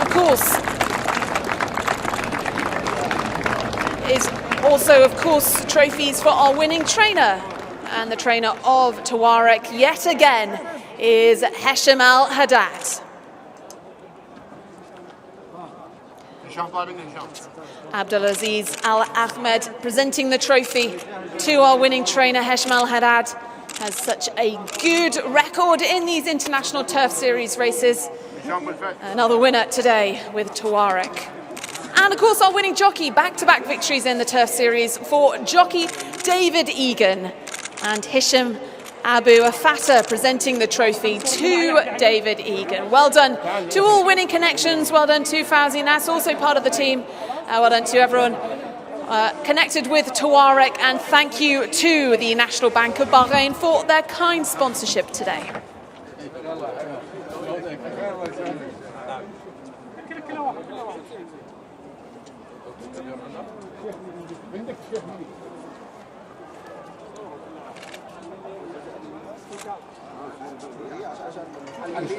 هشام تعمل لا عن الشيخ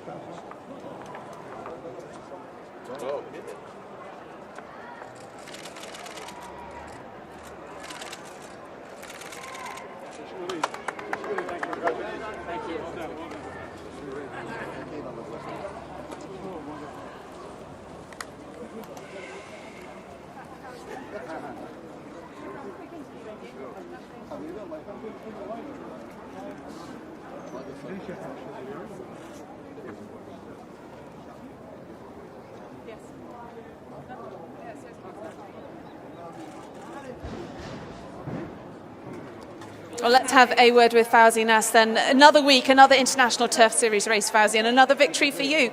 You make it look so easy. I'll tell you one thing, it's not easy at all. But yes, we've had a good bunch of horses bought in the summer, basically aiming at the series. And some of them are just coming to hand now, which is probably the right time. Tawarek certainly is one of those, because he's also we've only seen once this season, finishing in second to Macaco. A real improvement today then. Yes, he would have needed the run quite badly the first time. That's why he couldn't get to his own stablemate pacemaker. But obviously that brought him on, and he's a different horse after that first run. What do you think the plan will be for him for the rest of the season with the rest of the Turf Series races? I'm not so sure. We'll have to have a chat with the boss and Sheikh Nasser and see, draw a plan for him. You've certainly got a nice team of horses, though, to be well represented in the rest of the series. And yet again, we're 5 races in, 5 out of the 10 races completed, and still you're keeping the international horses at bay, or the internationally trained horses at bay. There's still another 5 races for me to win. For you to win, absolutely. Thank you very much to Fawzi Nas, then connected with Tawarek, today's winner of the big race.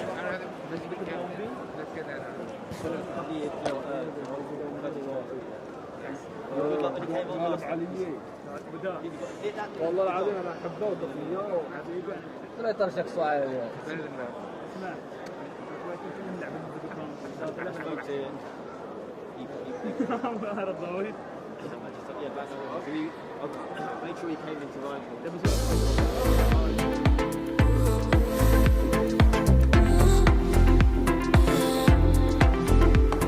So here we go with our next race, the Porsche Cup. It's a mile race over the 1600 metres, and we've got 15 going to post for this one.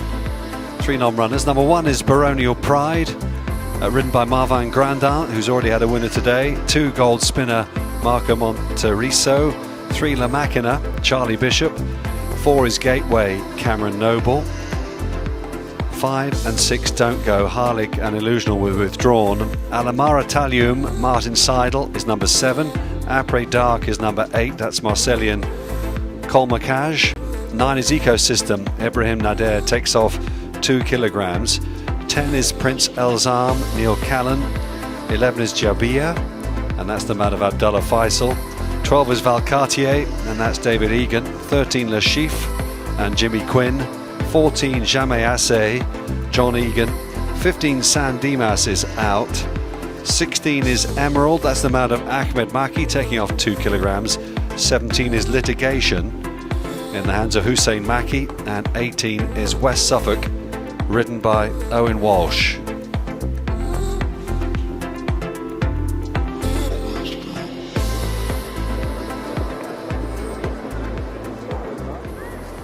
So runners, go on Ali, the runners are in the parade ring very quickly here. Well, let's have a look at the runners then in the parade ring. In your shot there, number 1, Baronial Pride, a horse that's run just once this season, run just once in Bahrain, finishing in 3rd behind the very good Tamerlane. Comes into this race for trainer Jalil Al-Mala and Marvin Grandin, already a winner here this afternoon. He rides number 1, Baronial Pride. 2 is Gold Spinner, and he looks fit and raring to go, this horse. He was a very creditable 5th last time out over 1400 metres, but he does stay a bit further.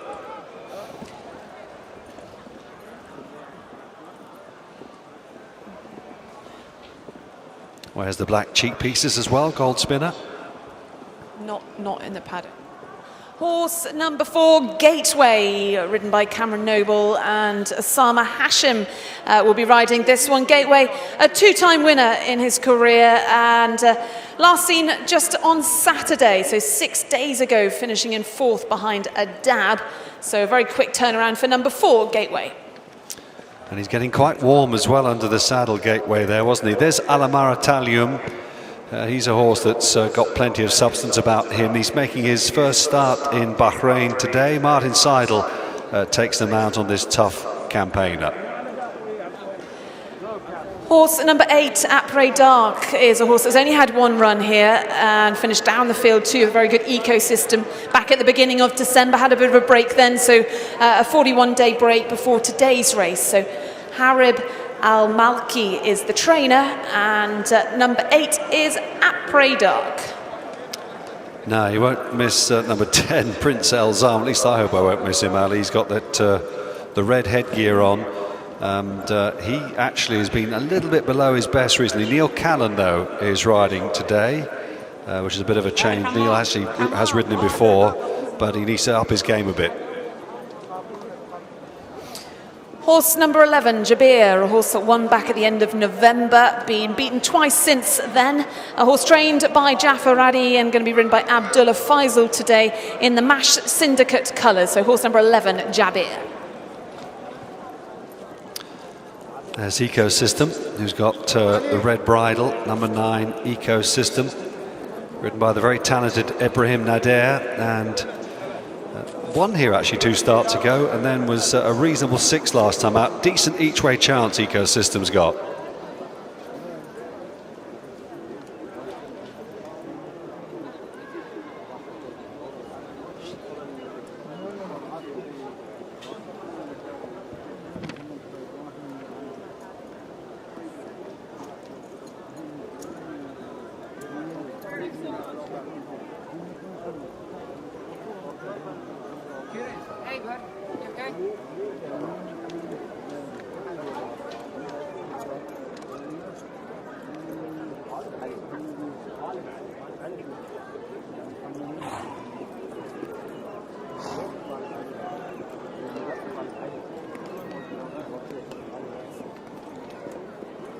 Horse number 13, Le Chiffre, a Zoffany gelding, 5-year-old in the Al Mohammedia racing colours.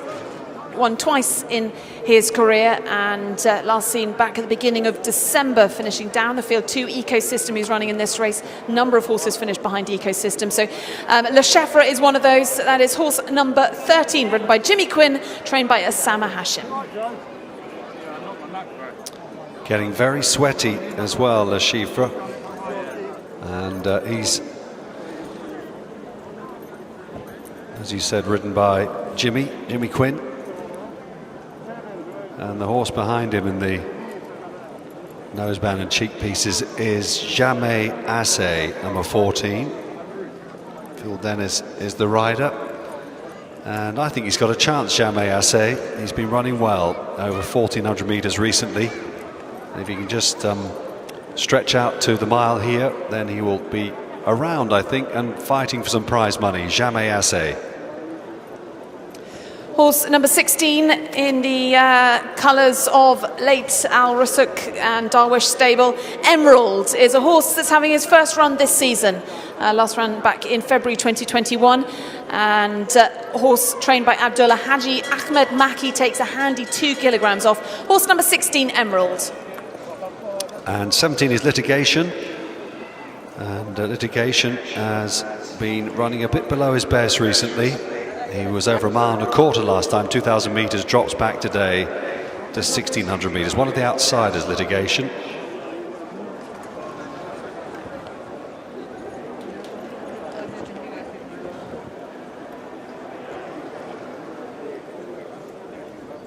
Hussein Maki going for his 3rd winner of the day, Ali.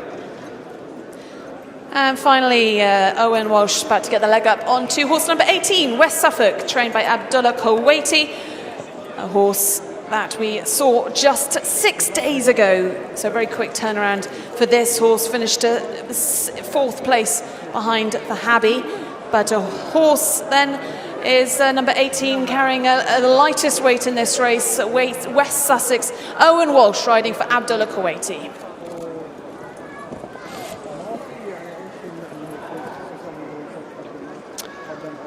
So there's David Egan, who's just snaffled the biggest race of the day. He's on board Valcartier here and getting the leg up. Horse wearing a hood. And it won't be too long now before these runners leave the paddock and they'll head down to the 1,600 metres start here for the 6th race of the afternoon. Due off at 3:40.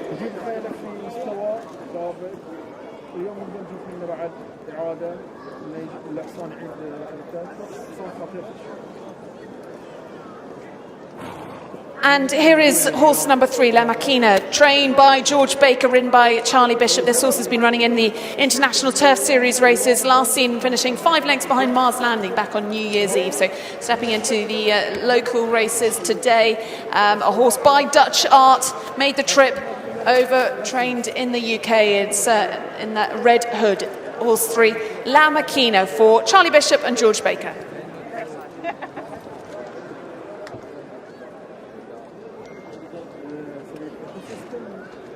قدم الشوط خلينا نقول تراجع اليوم عمل ابراهيم مارو بيكون حق الكيلوين ابراهيم فارس الشنطه بينزل كيلوين المفروض انه يروح شوي لو قدم مستوى بيكون في Heading down to the start then for this race. 13 going out there. Le Chiffre. صعب انه تشوف And he'll be followed out by المعظم بيكون مرشح number 14, Jamais Assez.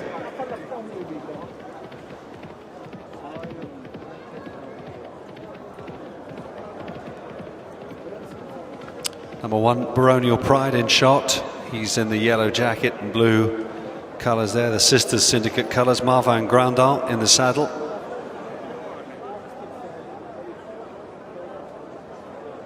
And Litigation leaving the parade ring on his way out onto the track. Hussein Maki chasing a treble this afternoon.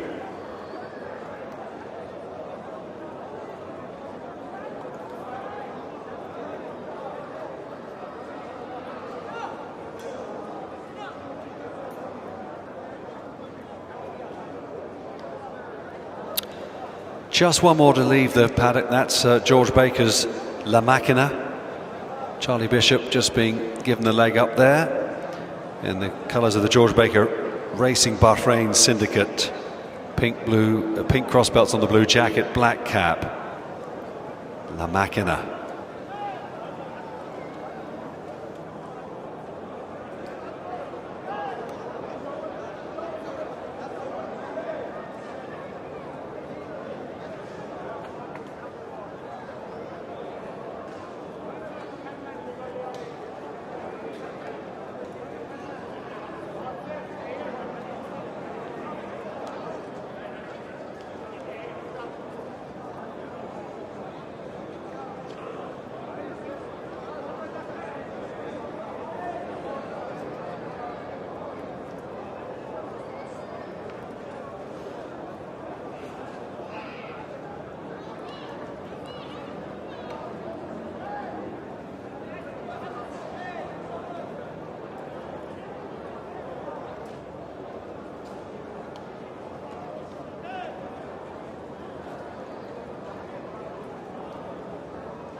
Runners just arriving at the start. Some faces in the crowd there today here at Sakhir Racecourse.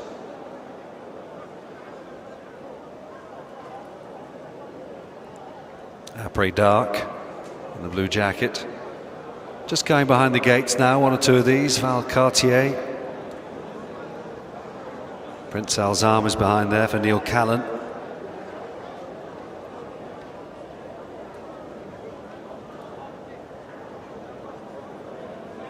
Gold Spinner, who looks really well. just getting a bit warm down there, Le Chiffre.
All runners at the post, they're all down there behind the gates now as we approach post time. The last one to get down there was La Machina.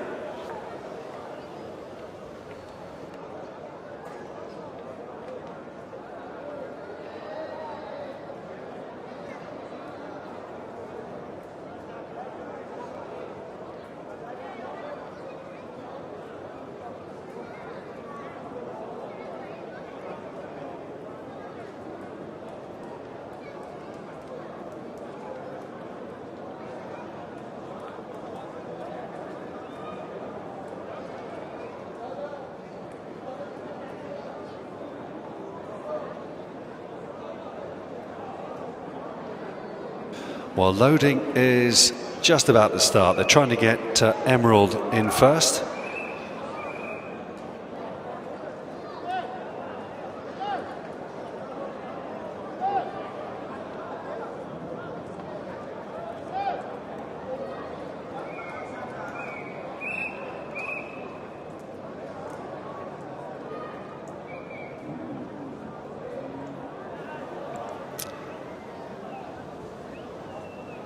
So Emerald due into stall 13.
Well, you can see there down at the start, number 13, Le Chiffre, is getting very, very warm. I don't know whether he does this a lot or it's something new, but he's getting in a real sweat here. Jimmy Quinn on board.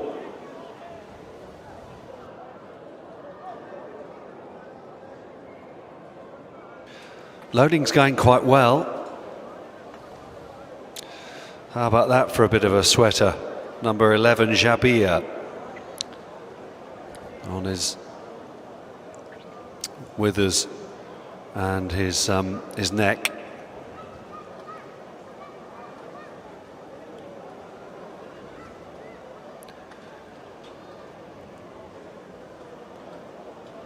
Baronial Pride, a horse in shot, looks nice and cool and relaxed.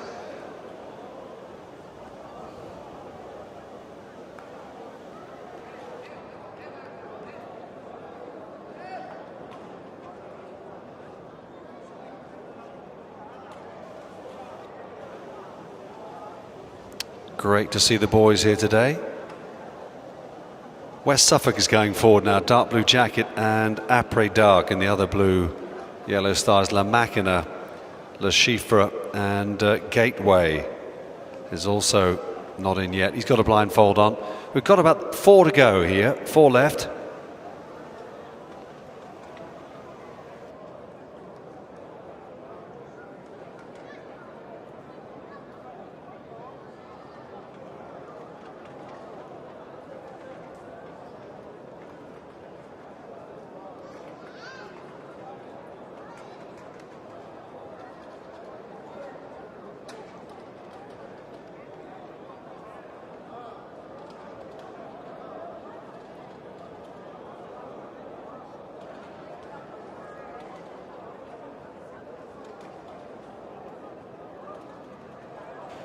Well, Après Dark is not consenting to go forward. There's a future jockey giving us a wave there. Gateway with the blindfold on, La Machina and La Chiffre together with Après Dark. Just the 4 left for this 15-runner lineup for this mile contest.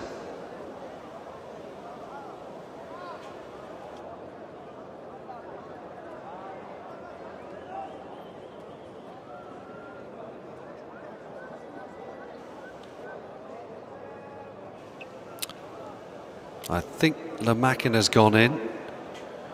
La Machina due in stall 9 is in. Yeah, just a couple more to go. I think that may be nearly it.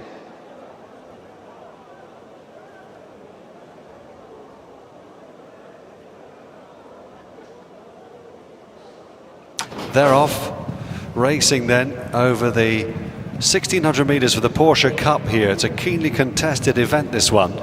And Gold Spinner began pretty well, and jockey looks across there, Marco Monteriso, and comes across to the inside, taken on by the free sweating Gateway on the outside of these, taking quite a bit of a stronghold then right behind them on the inside then in the sheepskin noseband. West Suffolk there as well on the wide outside too, together there with the check cap and sleeves of Ecosystem, who sits handily as well. At this stage, the back markers, Valcartier, just tracking Après Dark at the back of the field there together with Emerald. And the field is already strung out by quite some margin as they go past the halfway stage. So out in front then, it's Gold Spinner, the leader, as they turn round towards us. Jamais Assays in a good position just behind the leading pair. Gateway is in second place.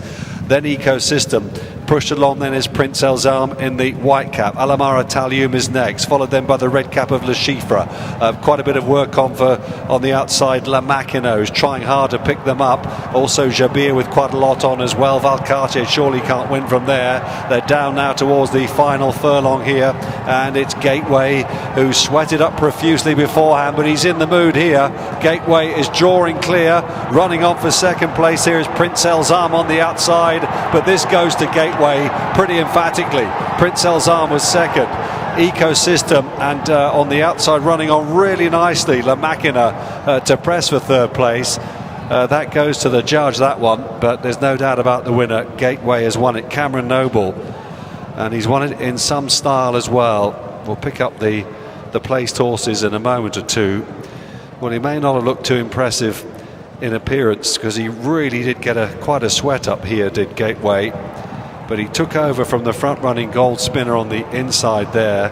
Jamais Assay was running a big race, but faded in the closing stages. And wider out, you can see the fast-finishing La Machina, who had made up an awful lot of ground inside the last furlong or so. Gateway had gone, though. Running on nicely for second was Prince Elzam. And Ecosystem just ahead of La Machina for third place. So 4 beats 10, beats 9, beats 3, I think is how they finished. Other runners, well, the Chiffre never got into it. Baronial Pride will briefly threaten down the middle of the course there in the yellow jacket. Jabir was never ever at the races, and neither too was Après Dark. West Suffolk only found the one pace in the closing stages, and Litigation never a factor either. But Gateway has won nicely. Running on well for second was Prince Elzam, and tailed off in the end was Emerald, who was never really going, but a good effort here by Cameron Noble to win it on board Gateway. Ali? Yes, smiles all round for Cam Noble. Let's grab a word with him because Cam, this drop down in trip for this one obviously made a difference. Yeah, absolutely. I mean, the last time I rode him was over 2200. And I probably kicked a little bit too soon in that day as well, but we just got nabbed on the line by a nice horse. And luckily enough today, you know, trip was right. I rode him right, so everything went pretty well. It was pretty easy in the end as well. Yeah, absolutely. He's a lovely, consistent horse, and Osama Hashim's done a great job with him, keeping him happy and keeping him fresh. And he still looks pretty keen, doesn't he? No, he is. To be fair, I was actually struggling at the straight. He was hanging over the rail almost, and you know, he's a pretty big lad and he knows his ways, so when he wants to go somewhere, he pretty much goes.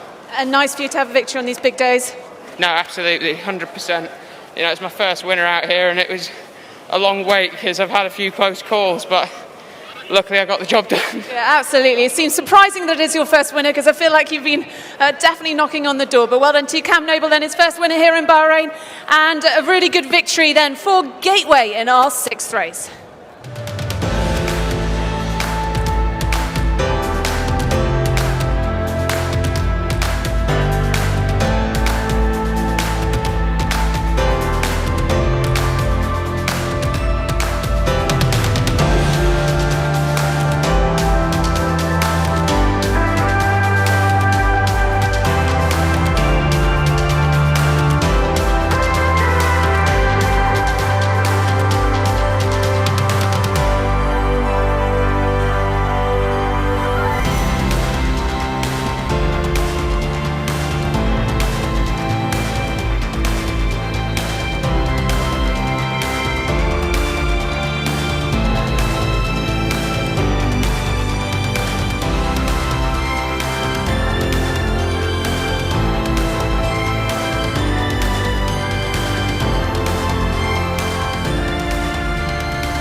Well, Gateway has done it. He's a son of Shamadal, a 7-year-old now in the colours of Mustafa Jafar Ali Omran. Well done to Cam Noble.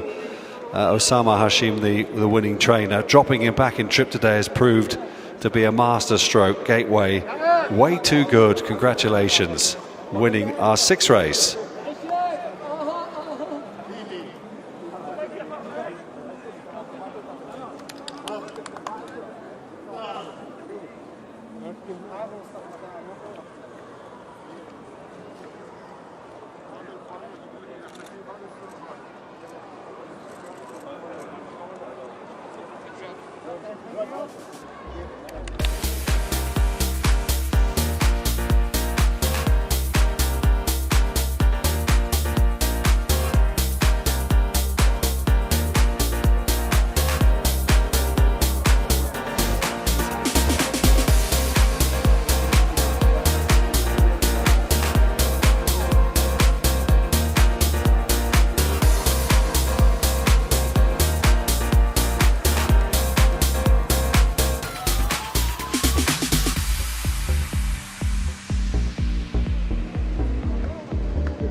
Well, we can confirm the official result of race 6. It went to number 4 Gateway, ridden by Cam Noble for Osama Hashim. Second was number 10 Prince Elzam. Third, number 9 Ecosystem.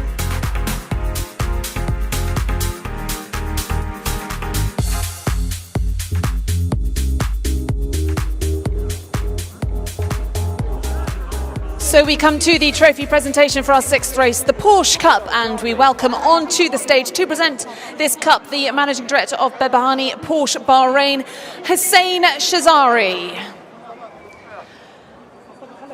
Thank you to Hussein Shirazi for presenting this trophy to Winning Connections, winners of Gateway, and this Bay 7-year-old owned by Mustafa Jaffa, receiving today's cup from Hussein Shazari. Well done also to winning trainer Osama Hashim, and also congratulations to Cam Noble recording his first win in Bahrain. So well done to all of our winners and winners of our 6th race, the Porsche Cup. Well done to Gateway.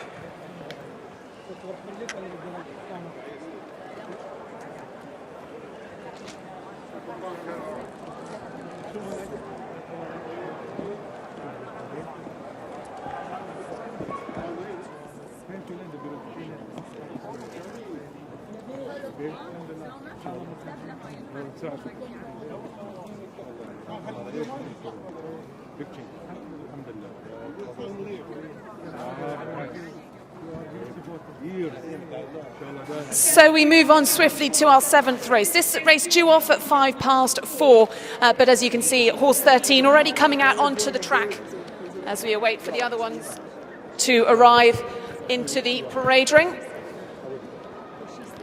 Horse 13, Big Brown Bear, trained by Jaffa Marzouk, ridden by Hassan Al Safa. This horse, a 2-time winner in his career. Bay 7-year-old, last seen back at the beginning of December, finishing 5 length third to Subtai. So Big Brown Bear, as you can see, heading down to post early.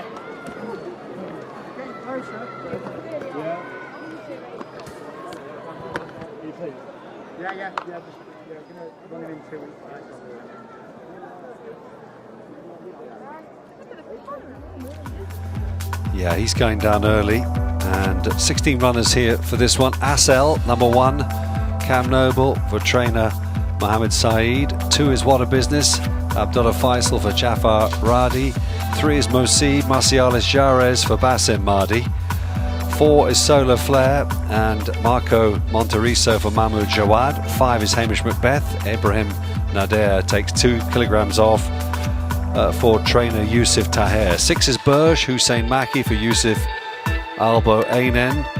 7 is Fairs Kodiak, Ali Samir taking off 3 kilograms for Reda Abbas.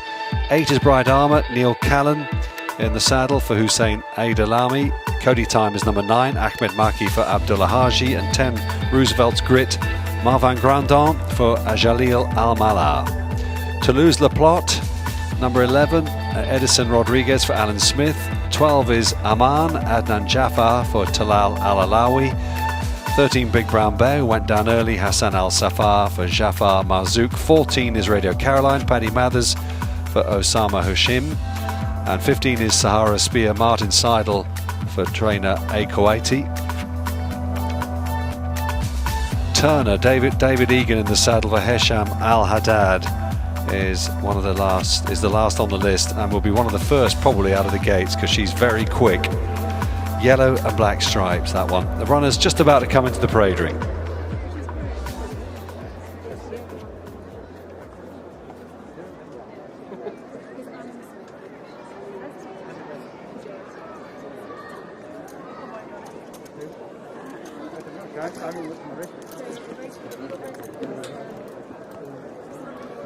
So let's pick them up. There's Asel, a grey filly who is ridden by Cam Noble, looking for his 2nd winner. 3 good runs recently, actually, with this filly, and but just needs to step it up a little bit to be involved. Her last run wasn't quite at her best. That's what we should all be doing.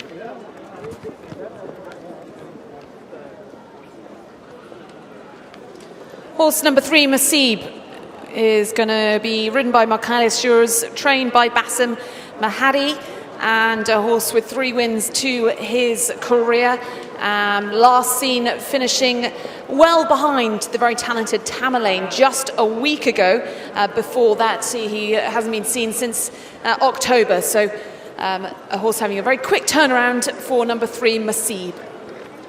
Solar Flare is number 4, wearing the blinkers, Solar Flare. And might just need to do the job with this one today because he's got the ability, Solar Flare, and has run quite respectively in recent times as well, but just needs to eke out a touch more. Horse number 5, Hamish Macbeth, the horse that finished well behind Ariba back on New Year's Eve, but a horse with 3 wins to his name.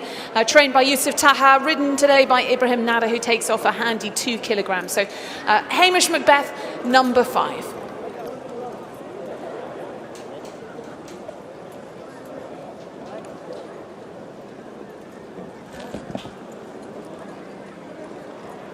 Let's look at number 6 now, Burge. And Burge comes here on the back of a pretty good 5th last time out here, over 7 furlongs, but dropping back to 1,200 metres from 1,400 metres today will be interesting for him. Another horse dropping down in distance is Fairs Kodiak for Ali Samir and Abdul Ruda Abbas, a horse that we last saw at the beginning of December over 1,400 metres, and before that over 1,600. So significant drop down in distance then for Fairs Kodiak, horse number 7. 8 is Bright Armour, who's not been at his best in recent runs, finished last of 10 last time out, and was well beaten, in fact, with 2 previous starts as well.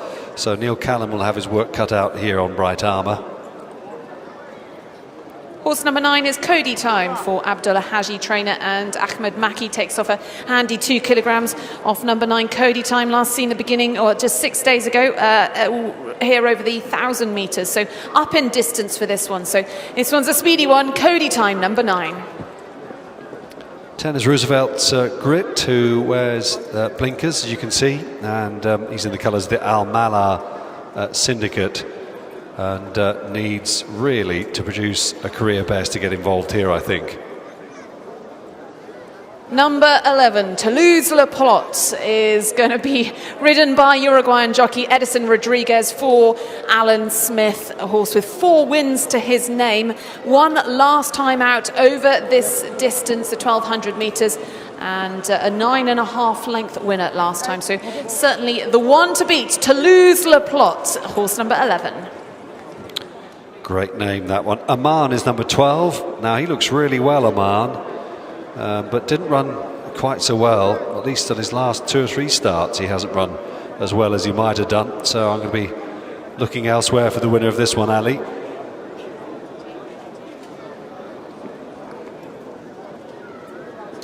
It's gone.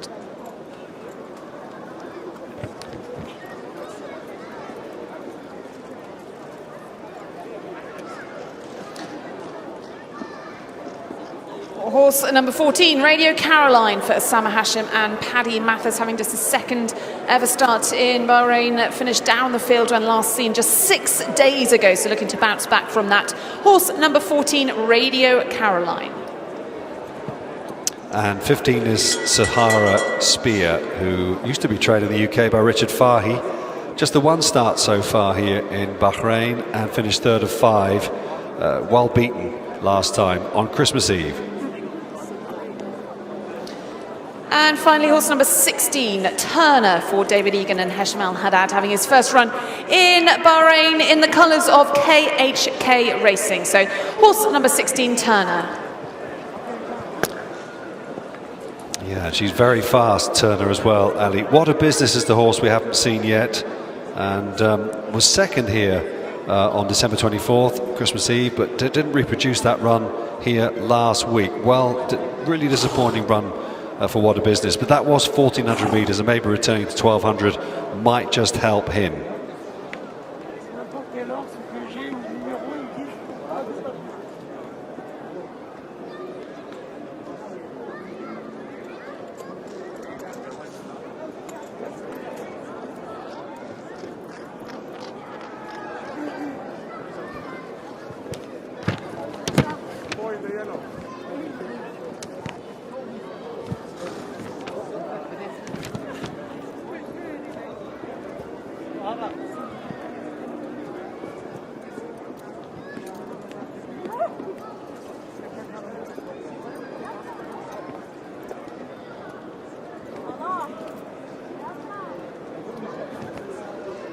As we saw earlier, Big Brown Bear headed down to the start early.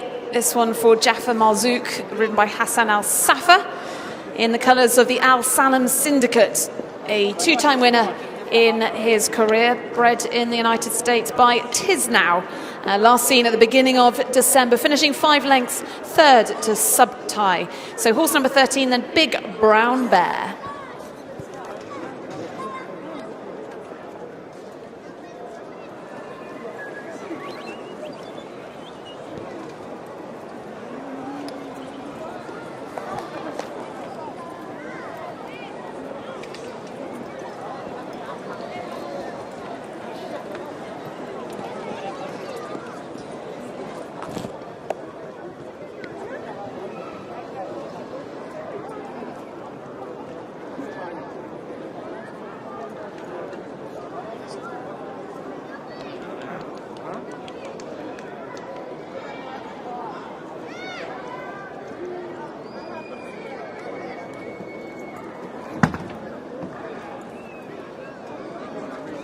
So runners on their way down, thanks for that, Ali, on their way to post then. See there, Mosib for Marcialis Jarez.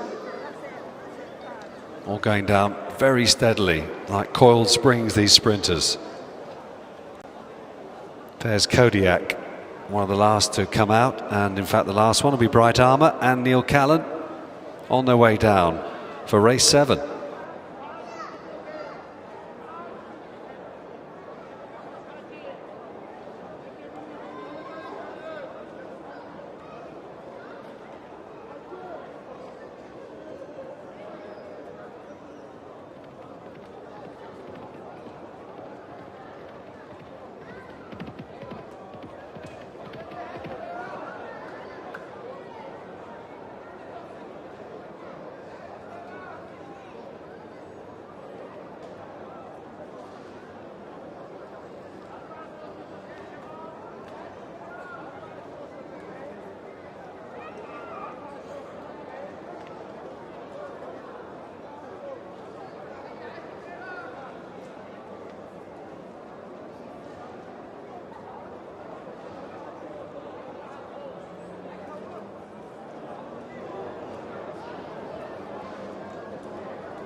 On their way to post then for this sprint. There's Kodiak just leading Hamish Macbeth as they trot down to the start, conserving energy. Acel is the one that's going down the steadiest of all, the grey.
What a business down at the start with Burge, we're watching then, and the last 2 or 3 just getting down to post. Sahara Spear in front of the gates as well.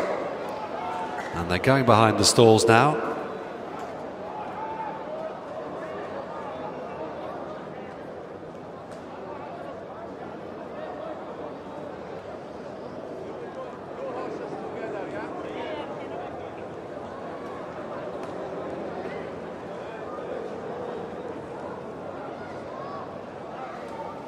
Jockey with his feet out of the irons, Martin Seidel from Sahara Spear, Hamish Macbeth getting down there with Burge.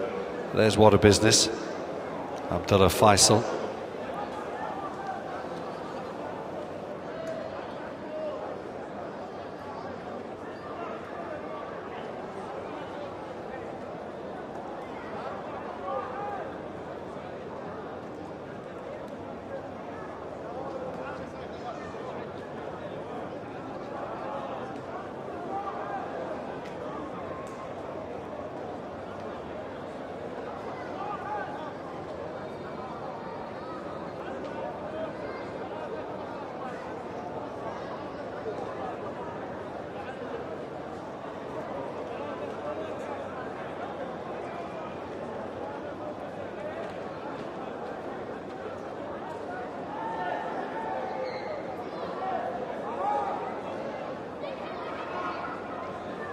Well, let's have a word with trainer Alan Smith. He's got Toulouse Le Plot in this. And Alan, it's unusual because this is a local bred horse up against imported horses.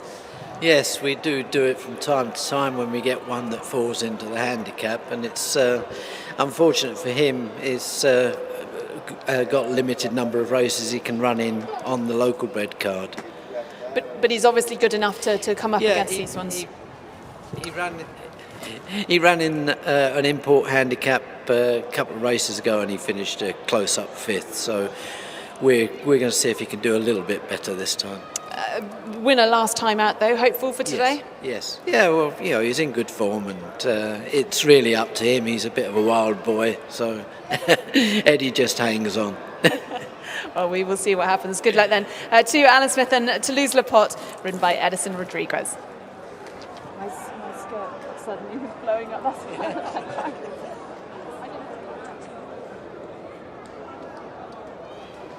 Good shot of Toulouse Le Plot there on the screen. Just getting warm on his neck. Wearing the red hood. Let's try and keep him calm.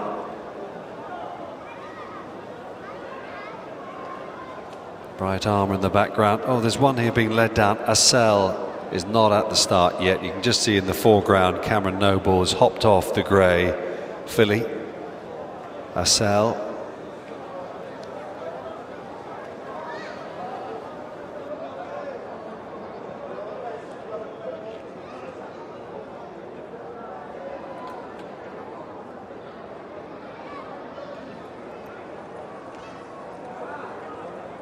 There's Mosib, who's another one dripping with sweat, Mosib.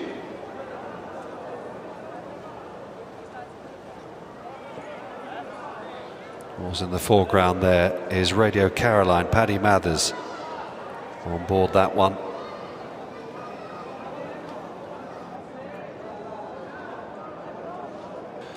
So we're just running a few minutes late here, but Acel is just about down at the start.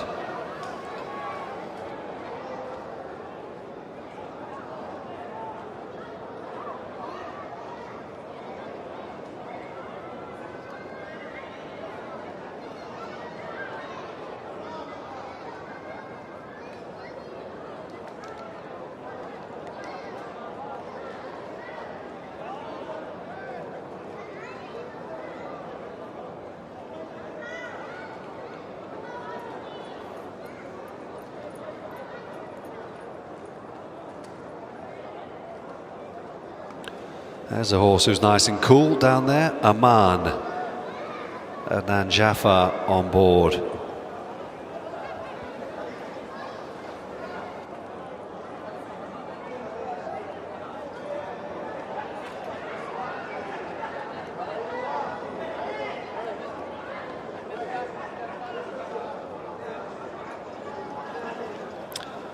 See what a business has got quite warm down there too.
So runners all down there, and the stalls are back together again. The runners will be loading very, very soon.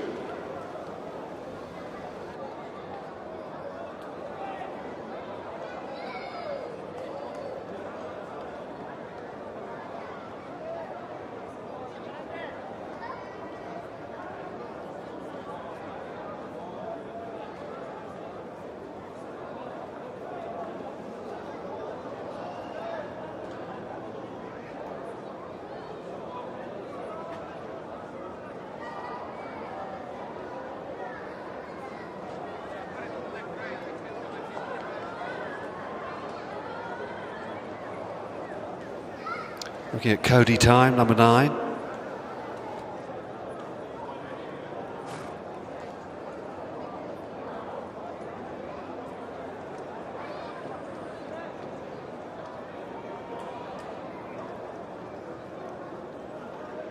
Loading underway. Radio Caroline into 13. Bright Armour, what a business. Out the back too is Aman.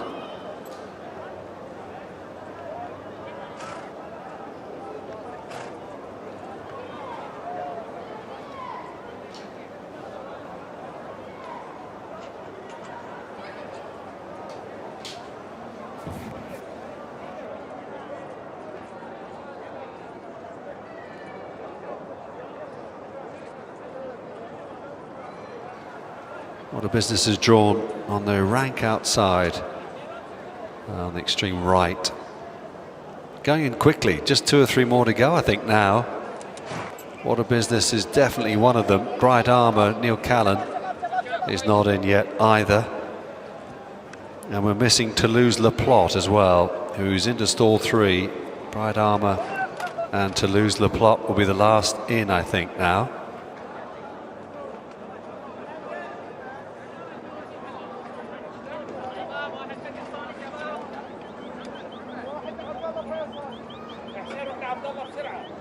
So just 2 to go.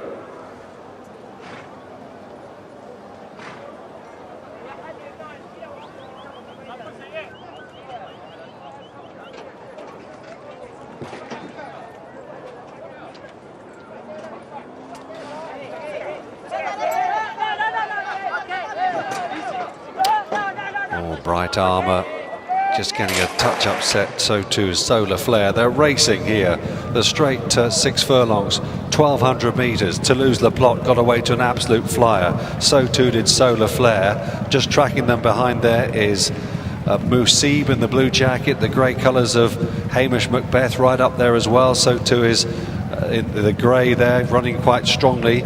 Is Sahara Spear in touch as well. The one that's outpaced here is Big Brown Bear at the back of the field, but as they race down towards the halfway point, then out in front Toulouse Le Plot. Also right up there is Acel. Over on the far side, Hamish Macbeth. Roosevelt's Grit is there. Aman Here comes Turner in the striped jacket, moving quite through the gears then with What a Business. The horse that sweated up on the near side, running a big race is Fairs Kodiak. And then behind that one, as they begin to move down towards the next furlong, is Cody Time. Spread right across the track here. And Fairs Kodiak down the centre might just be in front from Turner over on the far side, with Sahara Spear running on as well. And Cody Time making a fist of it on the near side too, racing upside the final 50 metres. This is going to be a really tight finish between, on the near side, Fairs Kodiak, Sahara Spear on the far side, Cody Time. Right behind them was Aman, then Roosevelt's Grit and Turner. But that is the tightest finish of the day we've seen here this afternoon at the Bahrain Turf Series meeting. It was a really, really tight one. Fairs Kodiak was finishing very strongly down the middle of the course. Sahara Spear was threading its way through under Martin Seidel, the black cap over on the far side. Turner might well have been in front briefly. Cody Time's on a big one as well, but it's very, very tight. The judge will be calling them very soon, between 7 and 15. Can you tell who's won here? I think maybe 15 has beaten 7. It could be Sahara Spear from Fairs Kodiak. A competitive sprint handicap this was, and there were a lot of horses with a chance of getting involved. One or two of them that didn't, though, were included Musib, who was well outpaced, and Assel weakened in the closing stages, having shown up a good early pace as well. Turner's run a decent race on debut here in Bahrain, but over on the far side, look at Cody Time running a massive race, number 9. That one's involved for the placings too, obviously, and Aman in the green jacket running on as well. 7, 15, 9 and 12. We understand that 7, Fairs Kodiak, has beaten number 15. That's a real shocker, that one, number 7, Fairs Kodiak. It would look really, really tight from this angle, but the judge has called it. 7, 15, 9 and 12. Fairs Kodiak, in the hands of Ali Samir, trained by Reda Abbas, has won for the Marjan Syndicate in a driving finish. He is delighted, I have to say. When I looked at it again, it looked as though maybe Sahara Spear had done it, but no, the judge, he knows, and he's called home the winner, Fairs Kodiak, in our tightest finish of the day. Terrific race.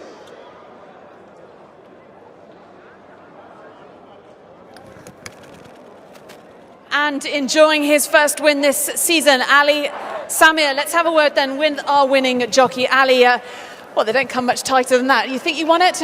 Yeah, because he's my horse all the time. He's good work, and his trainer, before he's telling me the horse is good. And the first time I put with the horse the blinker, his running is good. What kind of feeling did he give you crossing the line? Shit, because long time he has not won. I am happy, and the first time I ride for this trainer, everything will be okay. And me, the apprentice, the horse, you see the book all the time. He's no second, no third, no fourth. He's come the win. I am very happy. Well, you certainly look very happy. Big smiles on your face. Congratulations. I'm sure he's going to get a really big cheer. Coming back into the winners' enclosure. Well done to Connections of Fairs Kodiak, and well done to winning jockey Ali Samir.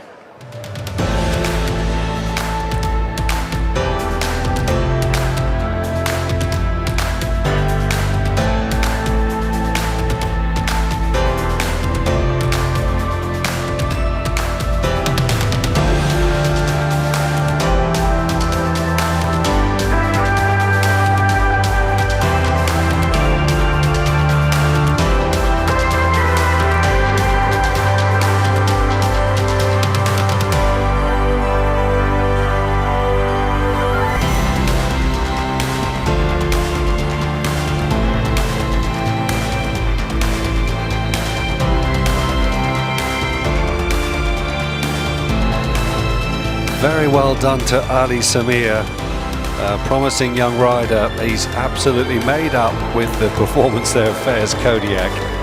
He must have thought he got it won when he was clear on the near side, but Sahara Spear made it very interesting. on the inside of the course. But Fairs Kodiak does it. Congratulations to the connections, the Marjan Syndicate and trainer Reda Abbas.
Well, we come to the trophy presentation of the Porsche Cup, and we welcome again Hussein Shirazi, the Managing Director of BAHRAIN Porsche Bahrain, to the stage to present the cup, a magnificent cup, to our winner, Fairs Kodiak. And well done collecting the trophy on behalf of the winning syndicate, the Marjan Syndicate, is Mohammed Kumba. So thank you to Porsche for your kind sponsorship today, and to Hussein Shirazi, who's done wonderful GT presenting all these beautiful cups. And the latest goes to Fairs Kodiak, Mohammed Kumba, trained by Abdul Reda Abbas and ridden, well done, to Ali Samir.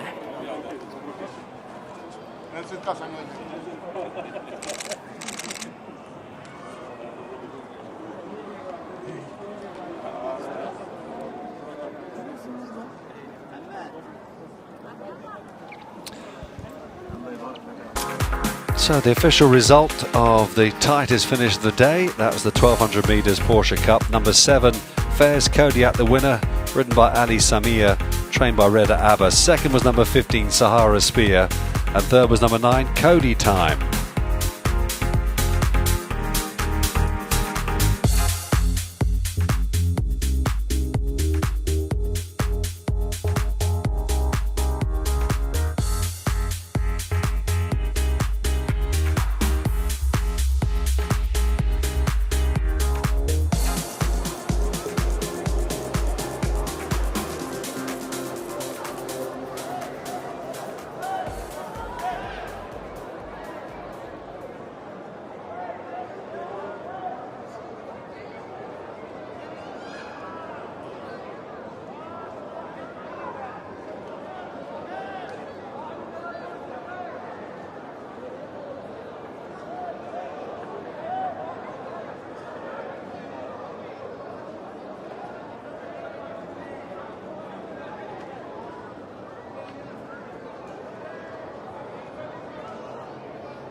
Looks like number 12, Swindler, is going to be making a brief appearance in the parade ring. He's already been mounted by Marco Monteriso. This last race of the day, the Bahrain Jewellery Centre Cup. It's a 1,000 metre dash.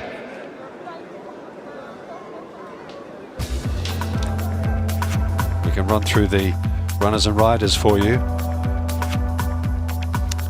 Sorry, it's a 1,200 metre dash. What am I talking about? RIFFA Wonder is number 1. Neil Callan riding for Hussein Al-Dalami. 2 Wonder Elzam is a non-runner. 3 Fighter Pilot Hussein Maki for Hesham Al-Haddad. 4 is Graphite Storm Ibrahim Nader for Ali Jan. 5 Ibn Arabi Hassan Al-Safar for Mohammed Saeed. 6 is Inveigle Abdullah Faisal for Alan Smith. 7 is Al-Barg Rosie Jessup in the saddle for Hesham Al-Haddad. And 8 is Al-Fajir Mukbil Marcialis Jares for Yusuf Albo Ainen. 9 is Ariba David Egan for Yusuf Tahir. And 10 is Orag Paddy Mathers, trained by Abbas Al Mawali. 11 is London Look Cameron Noble for Talib Ali. And 12 is Swindler Marco Monteriso for Yusuf Tahir. Runners in the parade ring for our last race.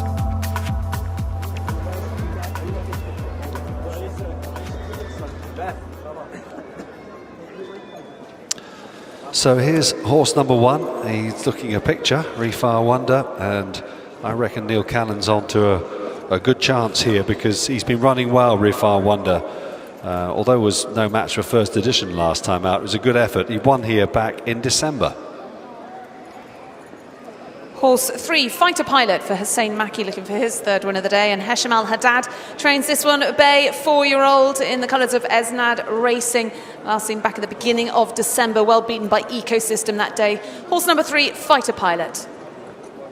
There's the grey Graphite Storm. Ibrahim Nader takes off his valuable 2-kilogram claim, but he'll need it because he's not been at his best on his last few appearances. Horse 5, Ibn Arabi, won on his first start here back in the end of November. Hasn't progressed or hasn't repeated that success in his last 2 runs. Last seen last Friday running in the International Turf Series race, and a horse wearing tongue tie, and a horse now trained by Mohammed Saeed, was with George Scott in the UK, and Hassan Al-Safa takes the ride on number 5, Ibn Arabi. Number 6, Inveigle. Now, I'm not sure whether this horse started last time out. I'm just trying to read the lines here. He may well have not come out of the stalls here, Inveigle. Keep an eye on him because his recent form has not been the best.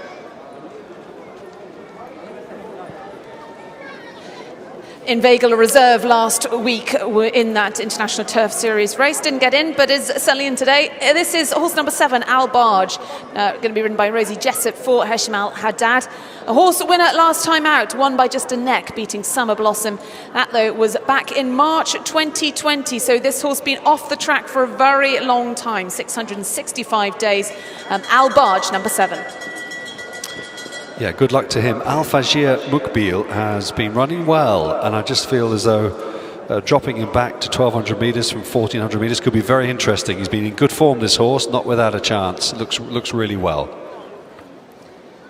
Number 9, Ariba, trained by Yusuf Taha, ridden by David Egan, and a really good winner last seen back on New Year's Eve, beating Guardsman that day. So looking for back-to-back victories. Ariba, horse number 9. Orag is number 10. Paddy Mathers rides. Orag, good 3rd last time out, and he's been running well actually without quite getting involved right at the top end, but he wasn't beaten far last time out. His turn is pretty close, Orag. He's got to be on the short list. Number 11 is London Look, a horse trained by Talib Ali. Cam Noble looking for a double this afternoon. A horse that's been running over 5 furlongs, mainly stepping up to 6 today. Been getting in the places over 5 furlongs, finished in behind the very good first edition when last seen last Friday. And look at this horse going down to the start. Is being led down.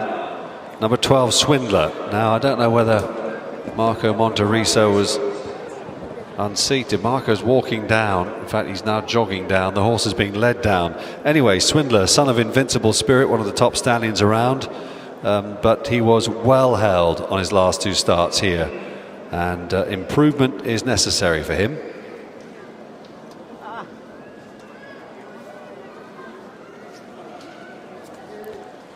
Can you name that leading jockey? Rosie Jessup there in the colours of Hassan Mafeira Al-Ajmi. On board Al-Bagh here. And there's Inveigel's rider Abdullah Faisal. So it won't be too long before they leave the parade ring, head down to the start, our last race. Already running just a touch late here, the Bahrain Jewellery Centre Cup. 1,200 metres. And a field reduced by 1 to 11.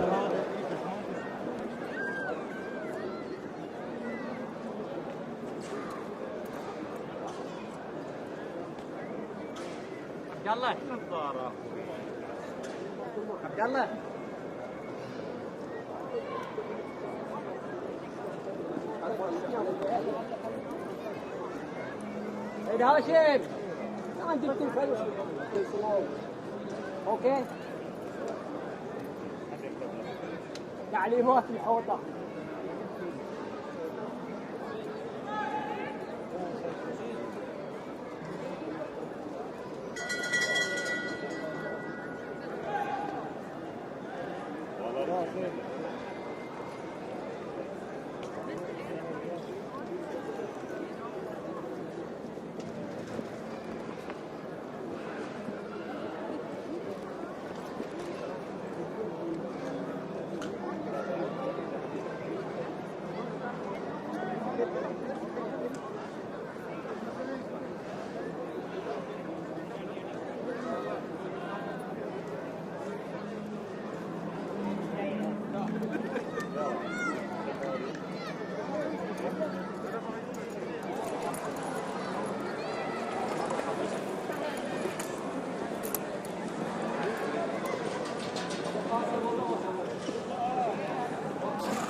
So they're about to leave the parade ring and make their way down to the start very shortly.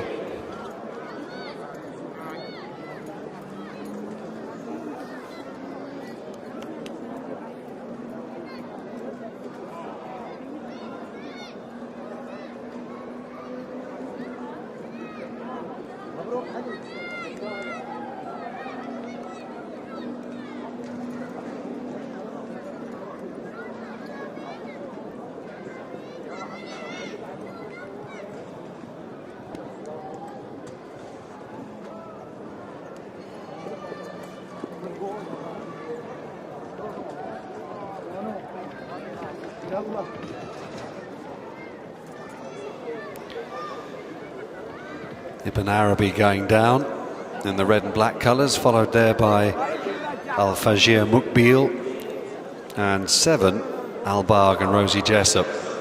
Very similar colours to Ariba, who wears a noseband. That's the difference there between those two. 10 is Orag.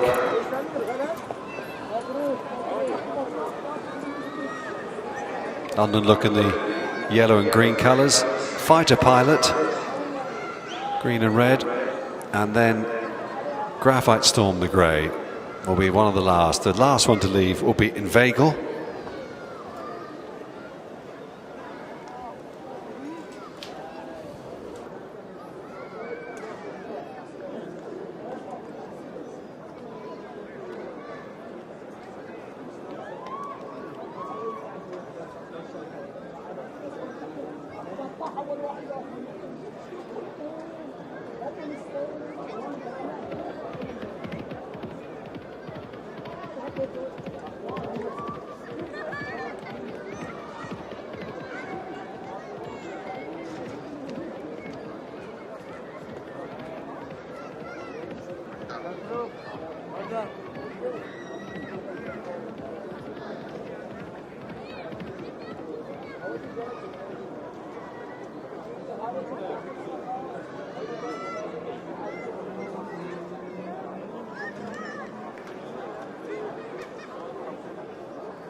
And it's just arriving at the start.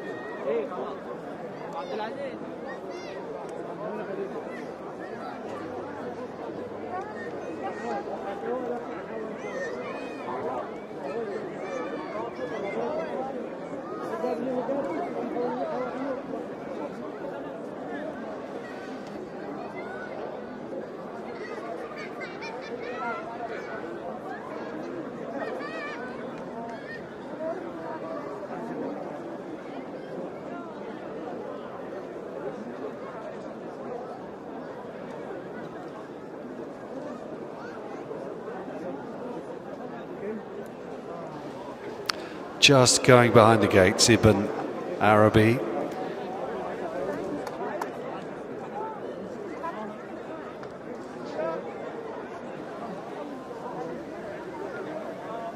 RIFFA Wonder down at the start as well, so too is Orag.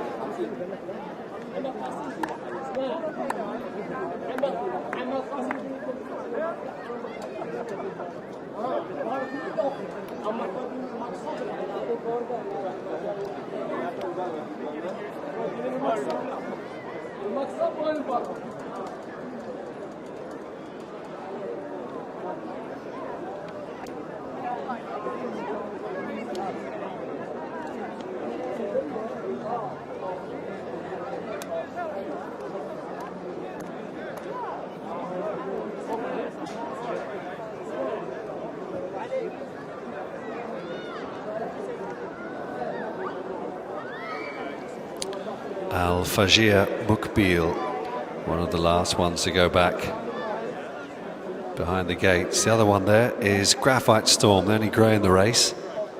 And London Look also. Graphite Storm ridden by the ever-smiling Ibrahim Nader, always happy. So they're about to load them.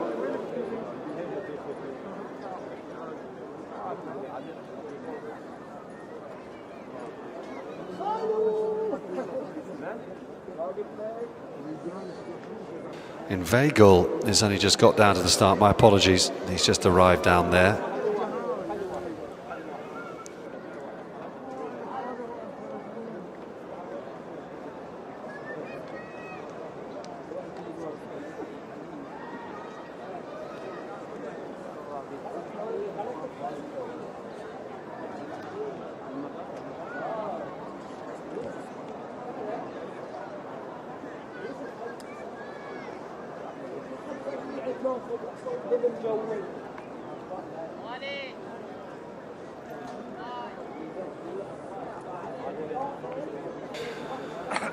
Well, Swindler, who was led down to the start. The jockey's still off. The horse is back at the moment. Marco Monteriso.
The first horse is in. That's Ibn Arabi into stall number 9.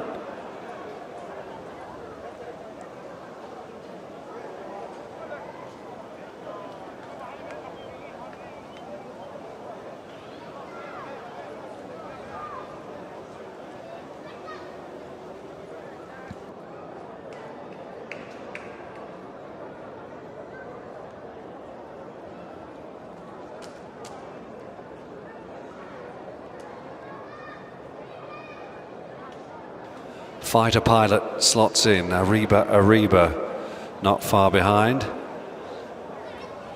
Al-Fajir Mukbil and Graphite Storm.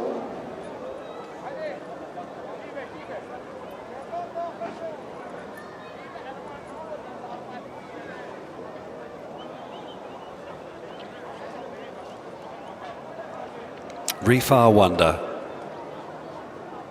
Neil Callan.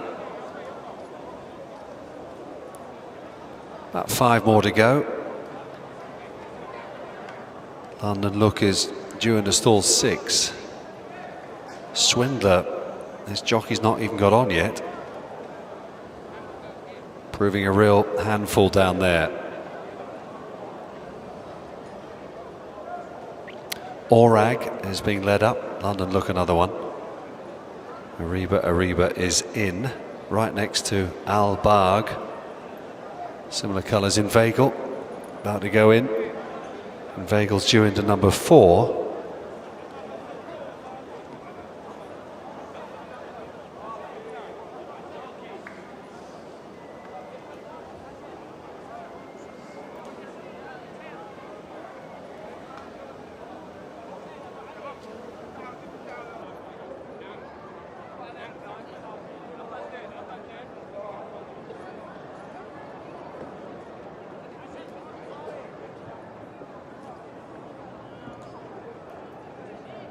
Still about 5 to go.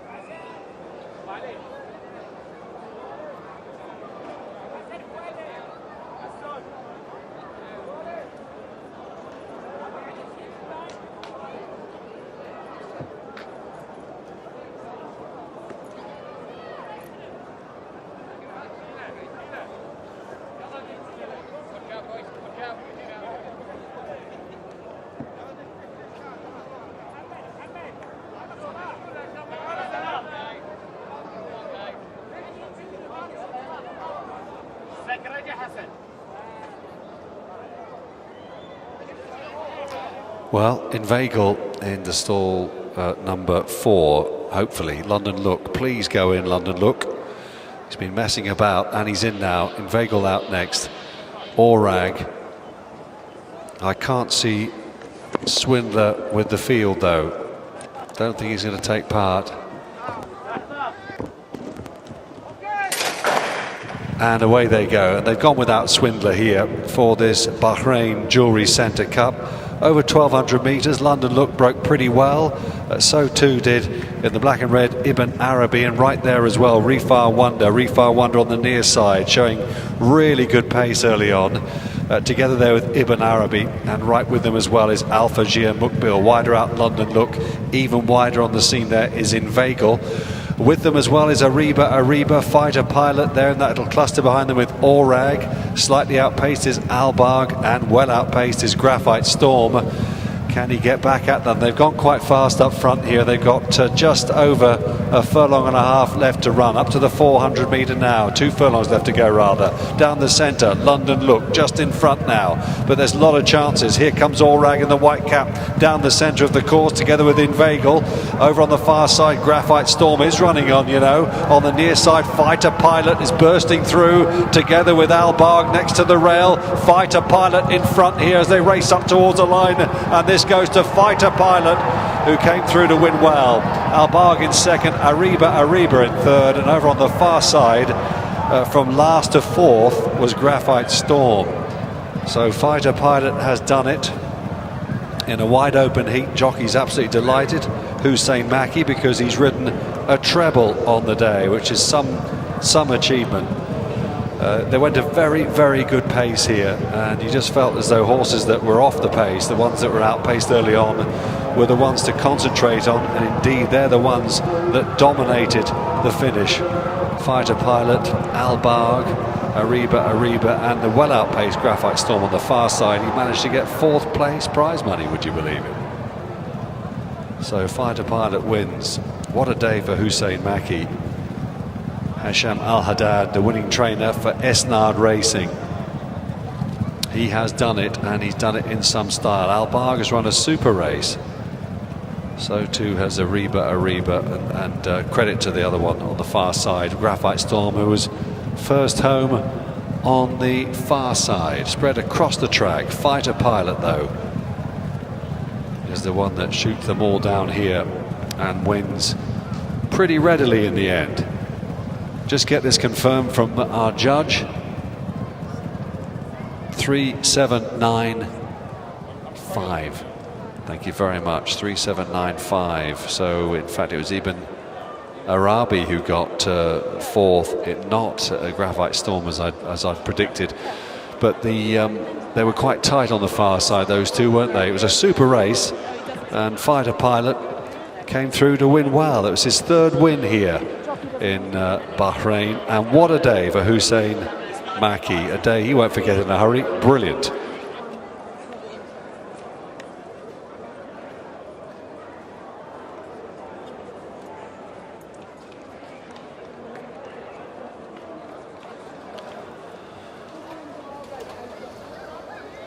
Well, the last race of the day then, it was a super race in the end, wasn't it? A really good contest. And this gentleman here is on top of the world, Hussein Maki, because he has ridden 3 winners, ladies and gentlemen, this afternoon. So let's give him the warmest of receptions. Tremendous performance. 8 races, 3 have gone to Hussein Maki. Fighter Pilot wins for Esnard Racing for the Hesham Al-Haddad stable. They win the Bahrain Jewellery Centre Cup, our final race of the day here on a really, really super afternoon. Congratulations to Hussein.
Well, here we go then. This is how they pass the post then. Fighter Pilot, the winner, number 3. Second, number 7, Albarg.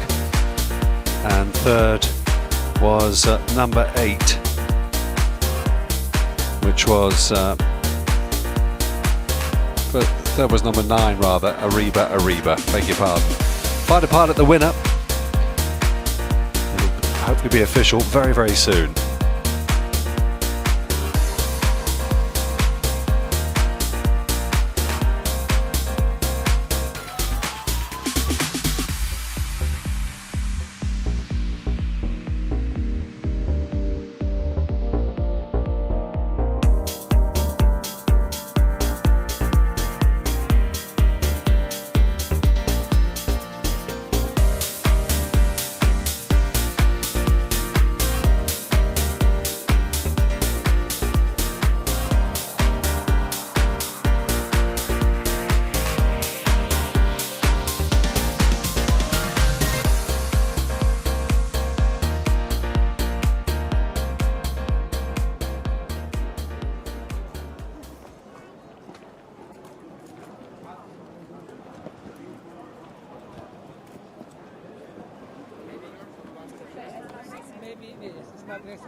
Still waiting. So the official result then, Fighter Pilot was our winner. Second in number 7, Al Barge, and Ariba finishing in third place, number 9. That's the official result of our final race of the afternoon.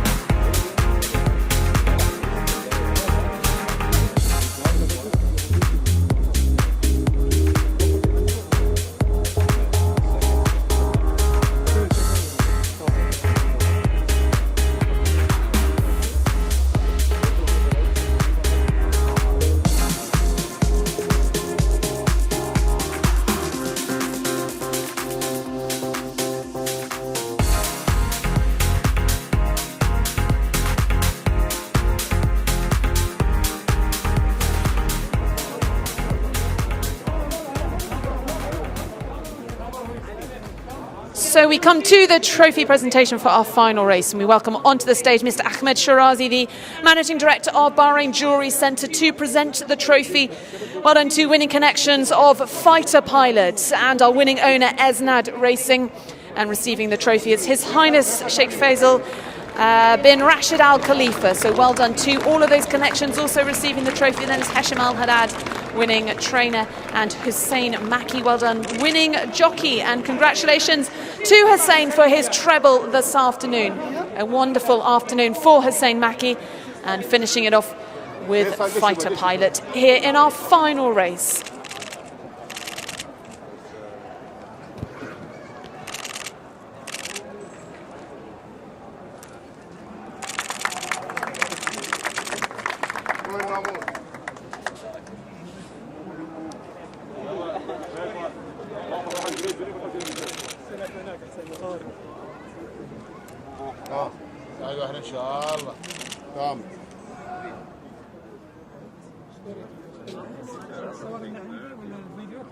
So that concludes the day's racing. We have had a fantastic contest. Let's have a look back and a reminder of all of today's winners.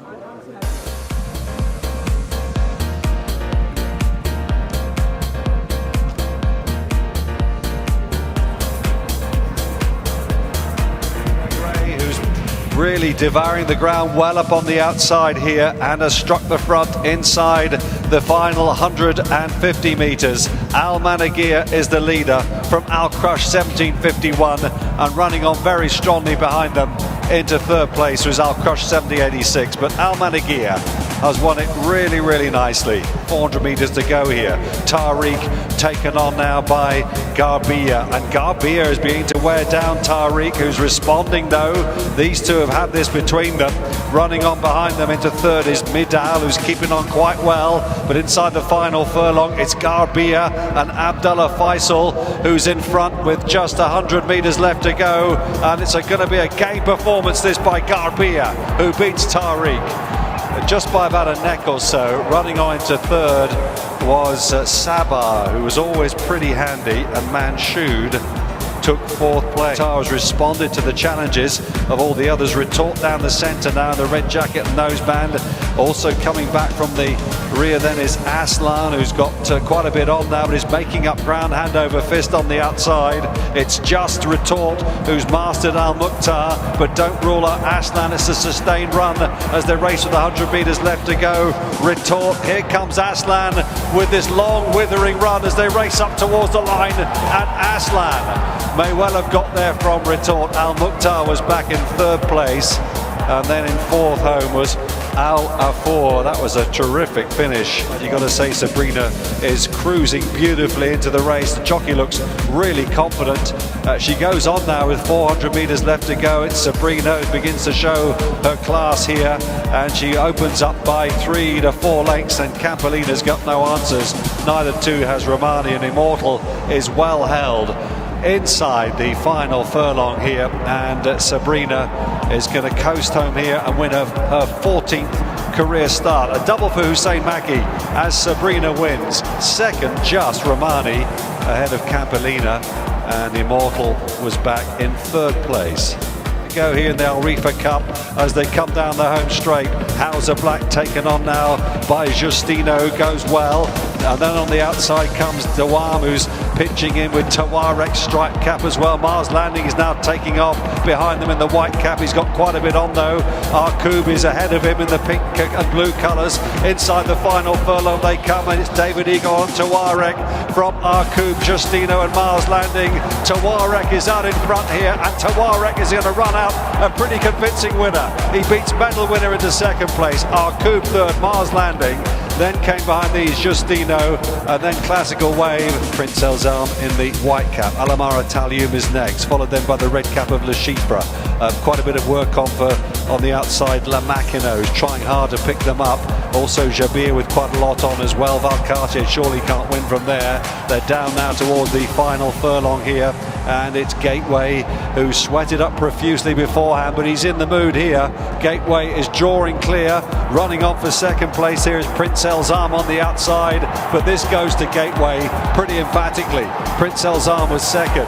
Ecosystem and on the outside running on really nicely. La Machina to press for third place. That goes to the judge, that one, but there's no doubt about the winner. Gateway has won it. Cameron Noble. Roosevelt's Grit is there. Aman. Here comes Turner in the striped jacket, moving quite through the gears then with What a Business. The sweat also sweated up on the near side, running a big race as Fairs Kodiak.